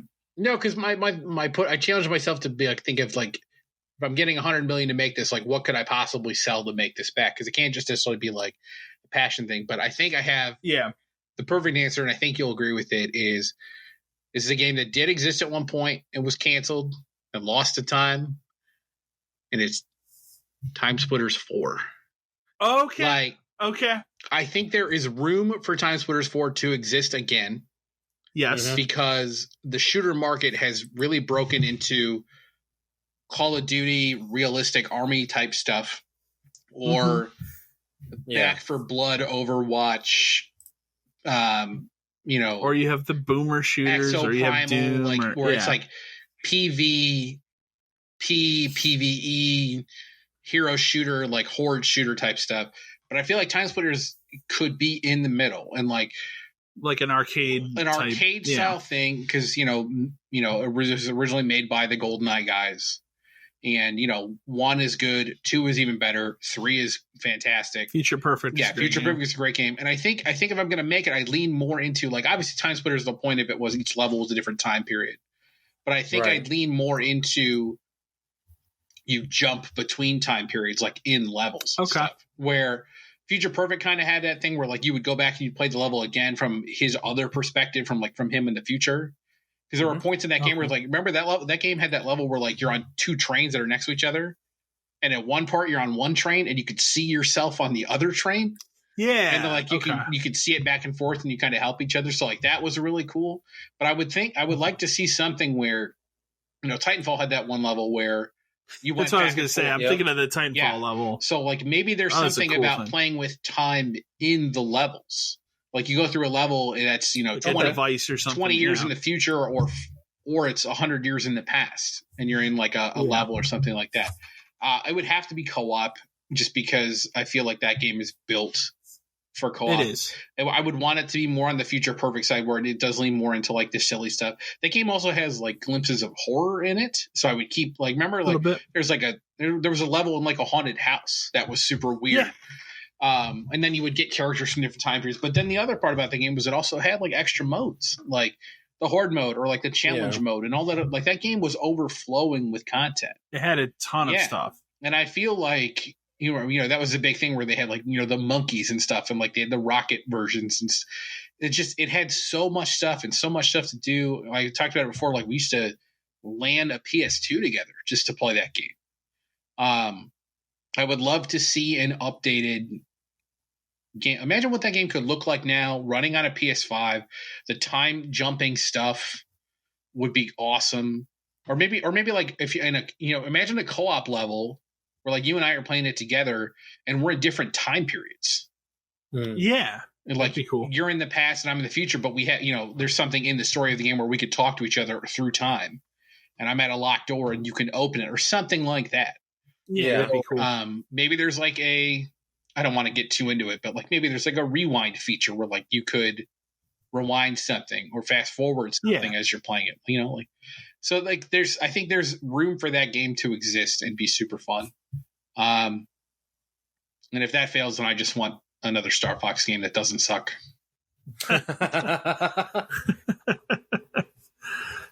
Well, I could go on about stuff like that. I like other quick things. I thought it was like I would love Freedom Fighters to come back. Just that game had some interesting stuff in it. I thought you were going to say Frame City Killer. No, I wouldn't make that game now. It's funny is I rewatched a thing about that not too long ago, and I was just like, yeah, you know what? Maybe it's probably better that game. Maybe it's probably better to get canceled. Real quick, a fighting one I think I would be interested in seeing come back. Yeah, I would. I would either say Bloody Roar or Power Stone. Okay, Power Stone would be a good one too. Mm-hmm. And like I would assume, like with Sega would probably own the rights to Power Stone, right? I think that's a Sega. Because that was a Sega game. Yeah. So they could totally just bring that back. They want to make a Power Stone 3, but it's all Sonic characters, so it's Sonic and Tails and Amy. There you go. Shadow and Silver. I mean, let's do it. We got 100 million. Knuckles. Make a couple more hedgehogs up for it. Can I have a couple different versions of Knuckles, like the Sonic Boom version of Knuckles, and then like version, like the weird, stupid one? Yeah. Idris Elba one. There you go. Next email to us comes from Val from Redacted. So you know what that means. Hey, gents, first time responder here. I'm now a recently former ASL for GameStop promoted to customer. I was let go this past week because my store and specifically myself failed to hit the absurd goals being thrust upon us with this new Pro card. Full details. My direct manager was an SL2, so he's not here very often. So the store more or less has fallen on my shoulders. Tasked with having a total of 40 cards a week. We got 10 this week, with my number being a dismal 4. The store I worked at is in a smaller suburb of a larger city, and foot traffic just hasn't been the same since the pandemic. I'm not surprised that they are using these unattainable goals to let go of people, but I never felt I would fall victim to it. While I always hated corporate, I love my store, my staff, and my regulars. While I can pick myself up and move on, it still just sucks. Thanks for reading my rant. Yeah, I mean, we got more emails about the card. Well, it's going to be the hot topic for months. It is as long as they're still setting goals of 40, and it's ridiculous to me that like you would set a goal of 40, you'd get 10, and Val got 4, so Val got 40% of the cards that this store got, and that got them let go. Like, damn, dude, what do they want? There's an email later where the goal is even higher. I know that. Like some stores are going to have goals that are unbelievable. But, you know, it's bad. I mean, they were going to use this as a way to get rid of people that they wanted to get rid of, because we all know that. Stupid. Like, well, that's how GameStop works. Is if they want you gone, they'll make up a reason, and they can want you, and they can want you gone for any number of reasons. They can want you gone for being a good employee because you talk back. They can want you gone for so stupid. You make too much money, or you know, you don't listen. They ever use my all-time favorite theft of time. Okay. Yes. Time theft is a classic where it's just like, if they want you gone, they'll come in and they'll print up like the last month of your time cards and they'll just verify it. And if it's a minute off or something, well, but this is just another easy thing where I set a number based on no previous knowledge and unrealistic expectations, and you didn't hit it. Sorry. Yeah.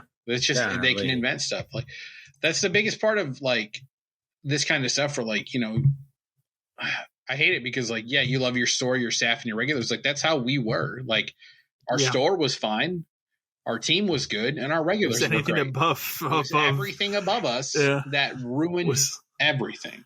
They're never content with your store being profitable or getting the right amount of cards for like realistic expectations based on like how many people you see and how many people don't have cards.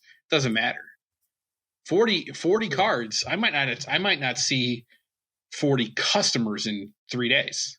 Yeah. Yeah. So how is it? And if I do see 40 in 3 days, 20 of them have a card already, minimum, right? So it's unbelievable, and it's just going to keep. It's going to get worse. Yeah.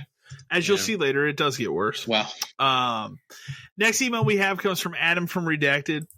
Hey guys, got a 2-for-1 for you. To start, I was just told by my DM that my store is closing for good. I'll be given severance and my employees will be let go. I haven't talked to them as of yet. I literally just found out. I couldn't be more relieved. Honestly, I've been slowly looking to get out, and now with my severance, I can at least have a bit of time with my family and work on getting a job out of retail. The other reason I wanted to write in is your question last week about best trade-in item story. Back in 2015, I had a customer bring in a TurboGrafx and a ton of games for it. This was before retro started to come back, and even then, no way we would take this in. That wasn't on the list. I asked, no, they would never. Maybe today. Maybe now, but at that time, even when we started taking retro again, that was not on the list of stuff. I asked the guy for myself what he wanted, and he replied he was looking for $50. My God. I happily went outside and paid him for it. Best $50 I ever spent, and I still have the system with some of the classic, like Bonk's Adventure. Bonk's Adventure for $50 is stupid. Like, my God. I think that's probably like double that for just that game today. I'm going to look that up, but that's definitely more. Okay. But, you know, the store closing stuff, obviously we went through that, or I went through that. I've talked about it a lot. Like, it is a blessing, like just like in disguise, because it really was a sign to me that it's like, maybe it's time, you know? And it was just, I had my severance. I had time to look for a job, and let's just do it. Bonk's Adventure Complete is like $400. Or no, 65. I'm reading the wrong one. Bonk 3 is the crazy one. I was gonna say, I wonder how many Bonk's games did they make. Bonk 3 is the nuts one. That one's $500. But I knew one of them was crazy. But yeah, I mean, getting the severance, that's definitely worth it because it's just, time with your family and you can get a job out of retail. I did it. You can do it too. Please do it. Yeah. But God, I mean, I don't think I ever had, even at Game Crazy when we took this stuff, I don't think I ever had anyone trade in a turbo. Ever. Okay. I ended up getting off a buddy who got one from somebody else. Is how I ended up getting mine. But yeah, I don't remember anyone ever bringing in turbo stuff. Even just like in a box of like, I don't know, I found this stuff. Even when people would like, even it was always Genesis or like maybe if you were lucky and it was weird, it'd be like a 32X or something. Even but like never a turbo. Yeah, like the most common like retro stuff people would like accidentally bring in. NES, it would be Super 64. NES. 64 would be Nintendo. I would say even like PS1 was not very common. No, if really it was, it would be like Final Fantasy VII. Like the one thing you would expect it to be Crash or some sports game, or Crash NFL or something. Game Day. Yeah, it was always nothing. Man, I would have. God, if somebody had ever come up with a turbo, I wouldn't have let them leave with it. Like I don't know. What will it take? We'll figure it out. I'll take that little button under the counter there. You just hit where the door locks. What will it take? I'll take it as Madden for Xbox before I let you leave. Yeah. Well, thanks for trading all of these Xbox 360 games today, sir. Yeah. Give him his cash and then don't give him his receipt and then goodbye. Yeah. Omar from Chicago, Illinois. Well, you guys said you were going to go see Mission Impossible 7. Did you, and how was it? So we both did go see Mission Impossible 7 Part 1. What is it? Dead Reckoning Part 1. Part 1. It is very clearly Part 1. I will say, the first thing I'll say is I did not know until you said right before the movie that it was 3 hours long or like very close to it. 242, something like that. It did not feel like a 3-hour movie at all. Like I didn't feel that at all. Maybe towards the end. Okay. I think most of the time these days I don't really notice until it gets to the end. Where like, because I think by the time it gets to the end, like it's wrapping up. Like you knew that this last big set piece was the end. So like and that maybe that set piece just kind of took a little too long. But they went a little further with it. Yeah. More they did a lot more than I thought they would. But like they did a lot more with that than I thought. Yeah, man, it's incredible. Like it's just so good. It's another good Tom Cruise, like I did all my own stunts because I want to die on screen. Yeah. Tom Cruise made you this movie. He did it for you. It's funny because at the beginning, before the movie even starts, he pops up on the screen and goes, "We made you this movie." With the director. We love you. And you know what? I felt that. Okay. I felt love. I felt that watching it. Yeah, I felt it. No. I've enjoyed all these, especially now where we live in a world where like after that last Bond movie, these are kind of Bond now. Like these have become Bond movies. Yeah. These have become Bond movies because like I don't really know. I mean, obviously they'll reboot Bond at some point. It's gonna start over. Yeah, and that's fine. It'll start over. But this again, they spent their money here on these stunts. He did all the stunts as he always does. I mean, if you want to see Tom Cruise running, he's fucking running his ass off in this one. He runs a lot. You can pick some stuff about of the plot out a little bit if you really wanted to. The other important thing to remember, again, this is part 1, like Fast 10. It's part 1 of a 2-part thing. It's hard to it very clearly ends in a way where like, okay, next year you're going to see part 2. I looked it up. There actually is a date. It's next June. Well, so there was. I guess, yeah. But I think it's filmed, so I don't know. It's not. It's not done. It is not. No. Oh, okay. Well, it might be a little longer then. But yeah, like we walked out of it, and I told you, like I really like it. It's not as good as Fallout. It just isn't. I think Fallout kind of is the pinnacle. But this movie has some good polls of like a guy who hasn't been in it since the fucking first one. That is crazy that he is back again. And I laughed when he came up on the screen. I said, "No way." No, that's it's ridiculous at parts. It is very part of the reason I like these movies is while there are crazy action sequences, that is not what the movie is about. The movie is about like very much the spy game part of it, and like there are a lot of tense scenes. It is. I will say, weird to know that it's the first half of something when you go in, because at one point, like, a certain character leaves and he's like, I got to go do this on my own. And then he's just gone. You're like, okay, like, I get it. I will say this one does kind of start to go down that sci-fi route with part of its plot where, like, I think it could lose a few people because of that. It's a tiny bit. It's silly, but again, also we've seen Fast and Furious movies where they've gone that route with these Fast different and devices. Is more outlandish than this is. Yeah, I would argue for obvious reasons, they went to fucking space in Fast 9. Believable than this movie is. Yeah, because at least with like what or who the villain actually is in this movie. Yeah, without spoiling. It is conceivable that this could happen. Yeah. Right. Like it's more realistic than it's more realistic than Fast. Yeah. I loved it. Like, I can't wait for the second part of it.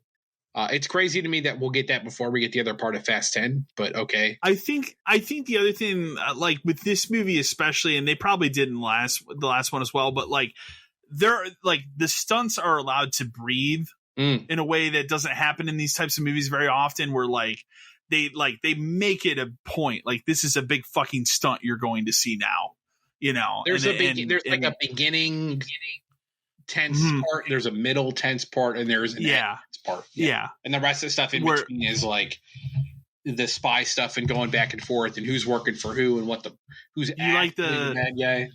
If you like the face masks shit from this franchise, they use it to good effect once again in this one. So it's a great part of that. The only thing is, it does leave a lot of stuff open, and it does do the Mission Impossible thing. Is like, it has not explained some of it. Like, how could this have happened? Because we're not going to get that dump until the end of the next movie. For sure. So that's kind of a pain, because there was like one or two things where after I walked out, I went, I don't understand how that part happened, but I guess maybe I'll get that later. For sure. But yeah, overall really good. Very good. Like, I enjoyed it. Worth your time. Worth going to it. Worth going to see it in a theater, especially for how fucking loud it was. Oh my god! Except for the one part of the movie that was quiet was the one part where, like, when we went to go see it, there was a huge thunderstorm that came through. So this one part it got quiet, and then you could just hear that fucking rain hitting the roof of the theater. But like, it very loud movie. Like, you want your seats to rumble, they will rumble. As it stands, with only having half of the movie in theory, it's probably the third best Mission Impossible movie. I can agree with that. Fallout is what do you put as number one? Fallout is number one. Just because Henry Cavill's a badass in that movie. I love the part in the bathroom scene where he just like does that thing with his arm. He's like, I'm gonna fucking punch you this urinal. You're like, Jesus, it's so good. You believe it's what's possible? Your second one? Probably what do you pick as the second? Probably Rogue Nation, like that other Rogue Nation. The one before that too. I like Ghost Protocol is good too. I just rewatched it. That set of the movies is very good. And then this kind of, it's like 2011. They kind of, I wouldn't say they rebooted, but they kind of just reinvigorated the franchise. It became something a little different. Yeah, a little different. More about a team. The only other, like, the last thing I'll close on is, Tom Cruise is fantastic in this movie, and like, I love the fact that when it comes up, it goes a Tom Cruise production, because it fucking is. Like, he fucking made this movie. Like, he did it. Yeah, and it's incredible because he loves making movies. He is starting to look old in this one specifically. Like, there's a couple shots, a couple close-ups, and you're like, we're getting there. And there's a specific shot. There's a specific shot when they're in the boat where you look at his face and you're like, nah, he really is in his 60s, man. Once or twice in like the airport part too. Like, they do like this close-up part of his face, and you're like, he's looking his age. We're getting there. So that being said, he wants to make these movies till he dies. Let's do it, man. I don't fucking care. He's probably going to die making one of them, right? It's fine. Yeah. So, but then he'll want to release Jackie Chan. For sure. Jackie Chan's great because, like, he just looks fucking old, but he's still doing it. Yeah. He don't give a shit. He's still doing it. He doesn't give a shit. Doesn't care what he looks like. Not at all. We're running out of time for Rush Hour 4, though. Running out of time. Henry from Nashville, Tennessee. Hey, dudes, love the podcast, but especially enjoy when you guys are talking about movies. I was curious, as you guys have briefly mentioned, some of the movies you've gone to opening night have been dead, which certainly tracks with a lot of movies lately bombing, like Flash and Indy. I'm just curious what you guys think is causing this influx. Did the pandemic just make, I think he meant to say, make us all more money conscious? Is it forced politics in these movies, or do you think it's simply that these movies just aren't as good as they once were, like superhero fatigue and whatnot? Very curious to what you all think. I think it's a lot of stuff, and I think a lot of stuff. You know, I have spent like the last week when playing Final Fantasy, watching just various YouTube videos on this and the strikes. Now there's the actors strike as well, which that gets really fucking dark. Yeah. Like if you look into the main reason is that AI thing. Do you know about that part of it? I know all about it. Yeah. That is the worst part of it. Bad. Where like when it first got announced, I was like, oh man, like this is kind of stupid. And then you read that and it's like, holy shit, getting real bad. That is insane. But it's a lot of things. One thing that I thought of today specifically, and I think this is part of it, you know, a lot of it has to do with streaming killed a lot of things in the last decade. Mm-hmm. But think about all the mid-tier movies that you would go and see in the theater. They now all go to Netflix or Hulu or whatever. Like, or they do it. Look at like either do day of or they're just on Netflix. Look at like that's why it's so weird. Like that Jennifer Lawrence movie that just came out. Yeah, the comedy. Yeah. Oh yeah. It's weird that kind of movie is in a theater today. Right. When you think about that would just be not on a streaming service. Right. You would think that would be a Netflix thing or something, but like that's in a theater. But like studios today, it's either superhero, it's got to be $200-300 million budget. Like they are throwing everything at. I think a lot of movie that they're putting in. But when it comes to superhero stuff, like I think a lot of that is fatigue. Like as someone, like, a lot of it is fatigue. I'm a huge MCU guy. Like Kyle knows. Like I have watched all of it because I like a lot of these characters. Like, but have you watched Guardians 3 yet? Not yet. That's next, and then I'm not going to watch Secret Invasion until that's done. Although that's getting harder and harder to avoid spoilers on that. So I already know the big spoiler say anything because it was an article. I know, and I'm just like I am just trying to avoid. It's very stupid. So I might actually try to burn through those 4 like tomorrow. Yeah. But anyway, like even for me, like I'm gassed when it comes to Marvel stuff, and and even in a time when it's taking longer and longer for these to come out, because the problem with the Marvel stuff now is like when it started, you got Iron Man. Banger, Hulk, banger. Like you got all of the good ones, and then you got Avengers, which was like super banger, and then it was like, well, now we got to make a movie for everybody, and we got to, and then it's like, well, now we can't make movies for everybody. We got to start making TV shows for some of them, which is good for me because I got characters I really like She-Hulk and Miss Marvel got a TV show, and even Moon Knight got a TV show. Like this is great. Daredevil got a TV show. Like, what the Netflix stuff was good. Yeah. So like, it's just like. We're overloading, and now the next Marvel movie, and I know Kyle, you're super out. Like, I want to see is this Marvel's movie because I like the characters, but I'm afraid for what the movie is going to be. So but you don't need to know my opinion. No, but at the same time, is like we've got movies like Elemental, perfect example of like movies don't work anymore. Elemental, as an adult looks terrible. Yeah, and then all the kids don't seem interested. Reviews say it's terrible. My daughter was interested in it, but I told her, I said, I'm going to be honest, it's not supposed to be that great, and it's probably going to be on streaming fast. I'm amazed it hasn't been announced yet. It has to be close. We're talking about a movie in Elemental where it made less at the box office than Onward did, and Onward was on Disney Plus day 1. I know, yeah. Like that's a problem. It's bad. It's very bad. Or there's that other one that came out that I didn't even realize was a thing in the theater, the Kraken one. Oh, that's out now. That was okay. Yeah, I think it just came out. But like my daughter saw the trailer for that. She's not even interested in that. Yeah. You can't capture the kids. You can't capture the kids for that movie. But then we're talking about like Flash, bad movie. Like Flash, it's just not Flash. Flash, unfortunately, has like so many things behind why it didn't work. Yeah. And the biggest part of it was like, okay, you have the main character is an actor that people actively do not like. And this movie doubles down on having that actor play 2 characters through the entire fucking movie. Because and one that's worse than the other one. But you watch the movie, and arguably he's not the problem with that movie. No, the not at all. The problem with that movie is the plot is almost nonsensical. Like it can be at times. They cameo people in that have almost no purpose. Like getting Michael Shannon back is a waste in this movie. Like, I don't understand. And then again, we talked about this when we talked about Flash. We talked about during the movie and after the movie. The problem with that movie is that the better version of this has already existed on television 9 years ago. Well, that's the thing. It's like, it's not even like, you can't look at it and go like, okay, maybe 2 decades ago there was a better version of the Flash. That show literally just ended like a month before this movie came out. Making this movie, it was active. Exactly. It was active to a point where Ezra Miller was on a crossover. Show. Yeah. But you couldn't put him in this movie even briefly as a cameo, right? It's just you got all this other stuff. But you got Nicolas Cage as Superman in that movie, sure, and that was pretty cool. I know, but that's what that movie was banking on. I know. Like, oh, that's so cool. So there's so many things that, like, the pandemic obviously hurt a lot of this. Like, the cost of movies is going up. Like, theaters are dying in general.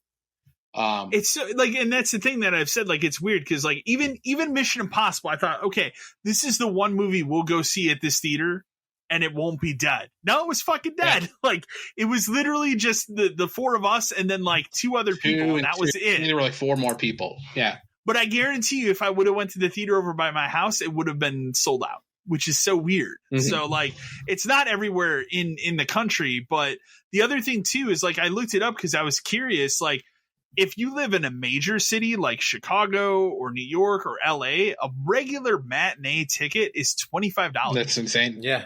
That is more than the cost of renting one of these movies digitally. Right.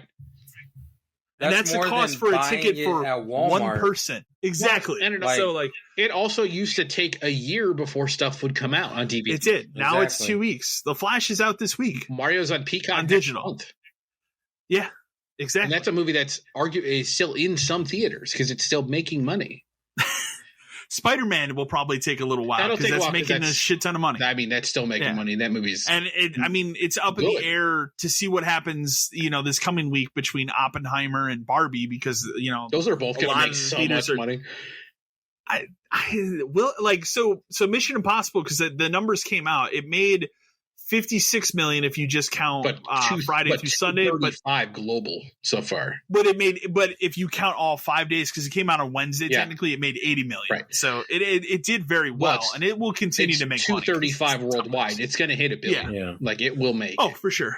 It will. I think it'll make it or come close to it. So, but that's a movie that deserves it, like, because it is the Hollywood blockbuster now. You got to remember, a lot of things is like Hollywood blockbusters aren't super big anymore anyway. Tom Cruise has made the last 2 of them. Yeah. Between that and Top Gun. Tom Cruise does movies. He demanded they be in theaters. He said, if they're not in theaters, you don't get it. Top Gun is the last movie that I can remember now specifically that took 9 months to come out to digital. Mm-hmm. Because they just kept it in the theater because it kept making money. Mission Impossible. I don't think Mission Impossible will make it that long. Won't be as long. I think it would probably. But I could see that going to like September. I could see it being longer than that. I could see you not getting a digital version of that to like November, December. Yeah. But I think that's a big chunk of it. I also think like, and I mean, obviously now the writers are striking, but I think a lot of the good writers left to go write TV shows, write their own TV shows, because movies are just superhero movies. Well, and now we've got like Netflix and Max and Hulu and all of this stuff, Showtime. All of these stuff are paying for their own shows now. I can give you 2 examples of 2 shows I've watched this year that I think are better than any movies I've seen in the theater this year. The Bear, which I've been bugging you to watch forever. I will watch it. Is amazing show. And then the other one I just recently watched, with again high quality writing, Lucky Hank with Bob Odenkirk. It's just about him. He's a middle-aged college professor that just like one day decides to tell one of his students that, hey, your writing's kind of shit. And like it just spirals into this like crazy amount of different events of him at this college being a college professor, because he literally told one of his students, hey, your writing is not very good. One of my favorite things like of any kind of media in the past couple of years is Ted Lasso. That's Apple TV. Yeah. Exactly. What the hell? So there's so many things that have like ruined movie theaters, and I think it falls to the individual person to be like, like Spider-Man, I need to see that in a theater. Like, I just do. Yeah. I don't need, like, Mission Impossible is a theater movie. I will watch it a ton of times once it comes out and I can watch it again. But like, there are movies I need to see in the theaters. But it's like we talked. Like for me, it'd be Batman. Like if that Pattinson Batman movie had come out day and date, I would have gone to see it first time in the theater, and then I would have watched about 800. You could have told me. You could have told me Across the Spider-Verse would have been on digital the same time. Or like, oh, we put it on. I would have gone to the theater to see it just because I want to experience that as like a major movie. Yeah, for sure. It's just. Well, yeah. And the strike, like, who knows how long that's going to be? I saw a thing today in terms of the strike where, like, they now said that show Euphoria, which is supposed to be back January of 2025, now it's 2026. Nope. Well, that's a show revolving around teenagers that are not teenagers anymore now. Yep. So, yikes. Kind of like Stranger Things. Yep. So... But yeah, it's just it's a mess. But the answer is there's just too many things that factor into it. It's not one thing. So, oh gosh, I hope I pronounce your name right. I apologize if I don't. I'm gonna say Tiana. Yeah. Okay, Tiana from Phoenix, Arizona. Hey guys, love the podcast. I was curious if you all think once ABK deal finally closes, will Microsoft take any of the old Activision or Blizzard IPs and revive them? I don't think anything like StarCraft Ghost would happen, but just like a new StarCraft adjacent game or maybe something even more out there like a new Singularity. That's a deep cut. Thanks. So they're going to go over every single one of these licenses they own and sit there and be like, what is feasible? Like, is there stuff we could remaster and put out? Is there what's a franchise we need to do something with? Do you think you could see a world where like they make a different kind of Diablo game? They could make something set in that universe, or like a I don't want to say beat 'em up, but you know what I mean. Where like a game like that set in a Diablo side scroller beat 'em up type game. Okay, something like that'd be cool. Or like something you can see. I can see a first person shooter StarCraft game, or a roguelike thing where it's like procedurally generated dungeons or something. For sure, Warcraft I think will come back in some way that's not World of Warcraft. It's tough to say because a lot of these older things are probably licenses that they don't have access to anymore. Like I would kill for them to like, I know they just did it and they were bad, but like I talked about it before, but like Ultimate Alliance, like that's an Activision game. Yeah. My biggest one is like, we obviously know that the team that made the Tony Hawk's remaster went on to just be another Call of Duty team. I would love to see a 3 and 4. And I think in a world with Microsoft, could you see them do that? What if they came out and said, hey, it's an Xbox exclusive? They could. It's easy to do. They did that in the past. They did that. Remember they did that with like when they 2X. Were doing 1 and 2X and stuff like that. Yeah. I could see it. They're gonna sit there and they're gonna look at every single thing that they own. Singularity is a crazy pull. That's a good one. That made me laugh. that would be fun. That'd be wild if they did that because I just the people that love that Singularity game really love that game. That's a game. So. I think that's a game that like. I think a lot of the stuff they're going to look at too. Remember, a lot of stuff they're going to make it isn't necessarily Xbox. Could just be PC stuff. There's a lot of market for that kind of stuff. Or I think the one thing that sucks about this deal is like Microsoft has already come out and said like the backwards compatibility thing is over. So I don't think you're going to see new games hit that. Unfortunately, like for example, Singularity. That'd be cool to see that as a backwards compatible game. I don't think it happens. So, which is a bummer. Unless it's something they could just do. Like, you know what I mean? Where that game has existed before. So now that they have the license, could they like turn it on? Like, maybe there's a way, but maybe it seems like that's a reach. My thought would be pick out the 5 most successful things that aren't Call of Duty and figure out like we have to make a Warcraft game. We have to make, you know what I mean? Like we have to do this. I would kill for a Warcraft 4. Maybe you get you know, it'd be interesting. What if you got an Overwatch game that wasn't Overwatch, but it was like set in that world?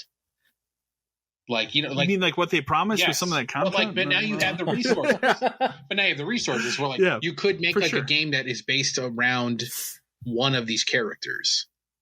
Okay. You know what I mean? So like there is a thing. Use the Overwatch license while you have it, I guess is what I would say. Because Overwatch isn't going to last. So there, you take the biggest ones you have, figure out what you could do, and kind of roll from there. Like they're picking up a lot of stuff. Or maybe they just dump all the money into Candy Crush. Who knows? I don't know. Might as well. All the Candy Crush money. Hey, all this means is you're going to be able to play Candy Crush on Xbox. On Xbox. They will. Yes. They will do bad it. for me. I think at this point though, if they're gonna do it, they put it on everything. Oh yeah, it goes to the mobile. It should be on PlayStation. Yeah. And when you boot up the mobile one, it'll say a little Microsoft logo on it now. Yeah, it will. Craig from Redacted. Hi guys, current GameStop manager here. The best trade I ever had was when someone came in a few years ago with the Steel Battalion controller and game for the OG Xbox. And while we didn't take it at the time, I was happy to make him an offer. $40 later, it was mine. Fantastic. Great get. Fantastic. That's a nice one. It's a good one. That's how I got mine back, because I traded mine in at one point, and then some guy came in with it in the box and said, "Want to trade this?" And this is like Game Crazy. I was like, "Sorry, man, we don't take Steel Battalion anymore. I just want to get rid of it. You want $20? Yeah, sure, man. Sweet." That's why I have my Steel Battalion. That's good. This that was an interesting question. Valerie from Cuyahoga Falls, Ohio. Hey guys, I was thinking about this today. With the ongoing writer's strike and the likelihood of it being pretty lengthy, do you think that this big of a gap in the entertainment field will bring people who maybe normally wouldn't play games over to it? Thanks. I think it's a possibility. I could see it. I think it's a possibility. I mean, video games are more accessible than ever now. Yeah. If you look at it broadly, like even with like having a cell phone, but yeah. I mean, it really honestly depends. I mean, you're still going to get like reality shows. I mean, fucking Kitchen Nightmares is coming back. Any excuse to make anything is coming back down because they have to fill time slots. Because but I think I could easily see people that don't normally play games go, well, maybe I'll check out a PS5 or something, you know. See what this is about. My thing is, I don't think they go out and buy a brand new system. I think they go older. I think they dust off what they already have. Okay. And then go to themselves like, I haven't played this Switch in a while. I wonder what's there. popping. You go. I could see Switches selling because of this. Mm-hmm. For sure. I think realistically, what a lot of this like strike thing is going to cause is you're going to see Netflix subs go up, Hulu subs go up. Yeah, anything that has like established content libraries is going to go up because TV's gone. Yeah. But that stuff is not. Hey, to this day, my mom still plays her 3DS. Well, yeah, it's a thing. It's like, there you go. So again, the games that she's playing on there are like match games and stuff. They're not like. I remember anytime like a weird one would come in, you're like, my mom would buy. Yeah, anytime they would get up weird ones, I would set him aside and be like, hey, we got some kind of weird puzzle. And the funny thing, like she'd try them. Like sometimes she'd be like, this one's okay. Sometimes she'd be like, nah, I don't care for this one. But she would try them. But I just don't feel like the influx of PS5s and Xbox One. You don't think it would be new? You think it's people that. dusting off what they have? Yeah, no. I think it's either. I'd even go route to go on the Xbox One and then the PS4 route because people are probably, like I said, people probably have those sitting and they're just collecting dust. And why not just turn it back on because, you know, games are starting to go down in price for those, and why not just buy it and kind of move on? I mean, I think it's going to be a lot of that, and then a lot of what you said, Dan, where I think subscriptions are going to go up. People are going to start watching older shit that maybe they missed. Well, it's like Hulu or Netflix. You never had an Apple TV account before, but now there's no new TV. Is it worth you paying for a month or two of Apple? That's the cheapest one, to burn through all of the stuff they have on there that you've never seen before while the strike's going on? Because this strike's is looking bad. It looks like it's going to take a while. Yeah, I would venture to say it's going to be longer than the last time they had an. The last actor strike was 2007. I think it was the last time said, like his comment was awful. But he was like, we're planning to wait this out to October. It's like, oh shit. Ooh, that's going to be at least a year delay on TV shows. Yeah, everything's dead. If your series you liked was maybe up for cancellation, it is now canceled. No, and that's the thing. Like, for example, like I really like the Connors, and they came out before the actor strike, and they just said like we could end it here, but we'd really like to do a final season. They're probably just gone. Done. Yeah. So, Brendan from Bloomington, Illinois. Hey guys, I got a good flea market story for you. Back in the early 2000s, right after the PS2 launched, I was at a flea market near me where someone was selling an almost complete Dreamcast collection. They were missing a few titles like Illbleed and Power Stone 2, but otherwise it was a complete collection. I paid $200 for it at the time, and I still have yet to sell it nearly 20 years later. Just an amazing find. That is great because that would have been. I could see that at that time. That was the time people were dumping them. For sure. Because remember, we've talked about it before. Dreamcast lasted 2 years, 99 to 01. So PS2 had just come out. Most people moved over. It's so weird to think about. Every time that system competed with the PS1, it competed with PS2 in the beginning, and like it did a good job of competing with both systems. Yes, that's what's weird. It was clearly better than a PS1 was, and and at the time it held. Could easily compete with PS2 for sure. Oh, it wouldn't have forever, but it did in the beginning for sure. But then it was the precursor to the Xbox anyway. Like it was basically the Xbox became that. But that's a great find, especially considering like depending on the games he had in there, like if he had MVC2 or Cannon Spike or the Street Fighter games, like that is worth far more than 200 now. Today, But again, that was the time. Like anybody that had a Dreamcast at that era would have been looking to dump it because there was no. I got mine in 01 off a guy who was moving. I got mine in 01. I got mine in 01 at a mom and pop shop to play Resident Evil Code Veronica. Coworker of mine found out a month later it was coming to PS2. Coworker of mine was working at a soccer store and he was from England. He's like, I'm moving back. I can't take it with me, although he could have. He's like, I'm just not going to take it with me. I said, what do you want for it? I paid $150 for the system, multiple controllers, multiple VMUs, like 6 or 7. You know what I mean? Like just everything he had. It's like, oh, yeah, man, I'll take it. And God, I love that system. Imagine the timeline where that system survived. Oh man, that'd be interesting. Gosh, like how long do you think? Let's say it survived. How long do you think it would have lasted till? Do you think it would have lasted till 360 era, like 2005? I think it could have got there. It could have gotten there. Yeah, I think their biggest problem was like they just were not good at advertising this shit, or not at all. There was that, and then obviously that system was notoriously easy to pirate games on. I may or may not have a stack of discs for that system. Exactly. Final email of the week comes from Sarah from Redacted. Hi guys, love the podcast. I know you've heard a lot. I know you've heard this a lot, but fuck this new GameStop Pro card and fuck these ridiculous goals they've set. My store is considered high volume and it sure was pre-pandemic, but there is no way in 1 week myself or anyone that works at my store is going to be able to accomplish getting 65 Pro cards. 65. I couldn't believe it. The first week it was out. The goal was 40. The second week it was 25. But this last week they wanted 65 cards. Jesus. The first week we hit 20. The second week 15. This week 10. That's even after spending a grueling day with my DL hovering over me, assuring I ask every guest. It is just unreasonable to make goals this lofty. I've been listening to your show for a while, and I have sat on the fence about quitting, but after this week, I've touched up my resume, and I'm beginning the search. Good job. Thanks for what you all do. 65. That's fucking crazy. I can't. I read that and just laughed when I read the email earlier, because I'm like, where I obviously we keep these redacted for a reason, and it did not say in the email where she was. Yeah. I wouldn't say it on here anyways, but like I just sit here thinking like, where even today, feasibly, is there a GameStop where that would even make sense? Here's a better question for you.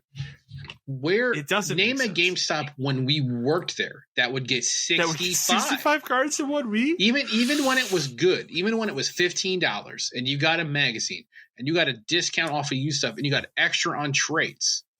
And you would get the store that I would say, but I don't think they would even hit it. But the thing is, 65 at that time might have been attainable for some stores.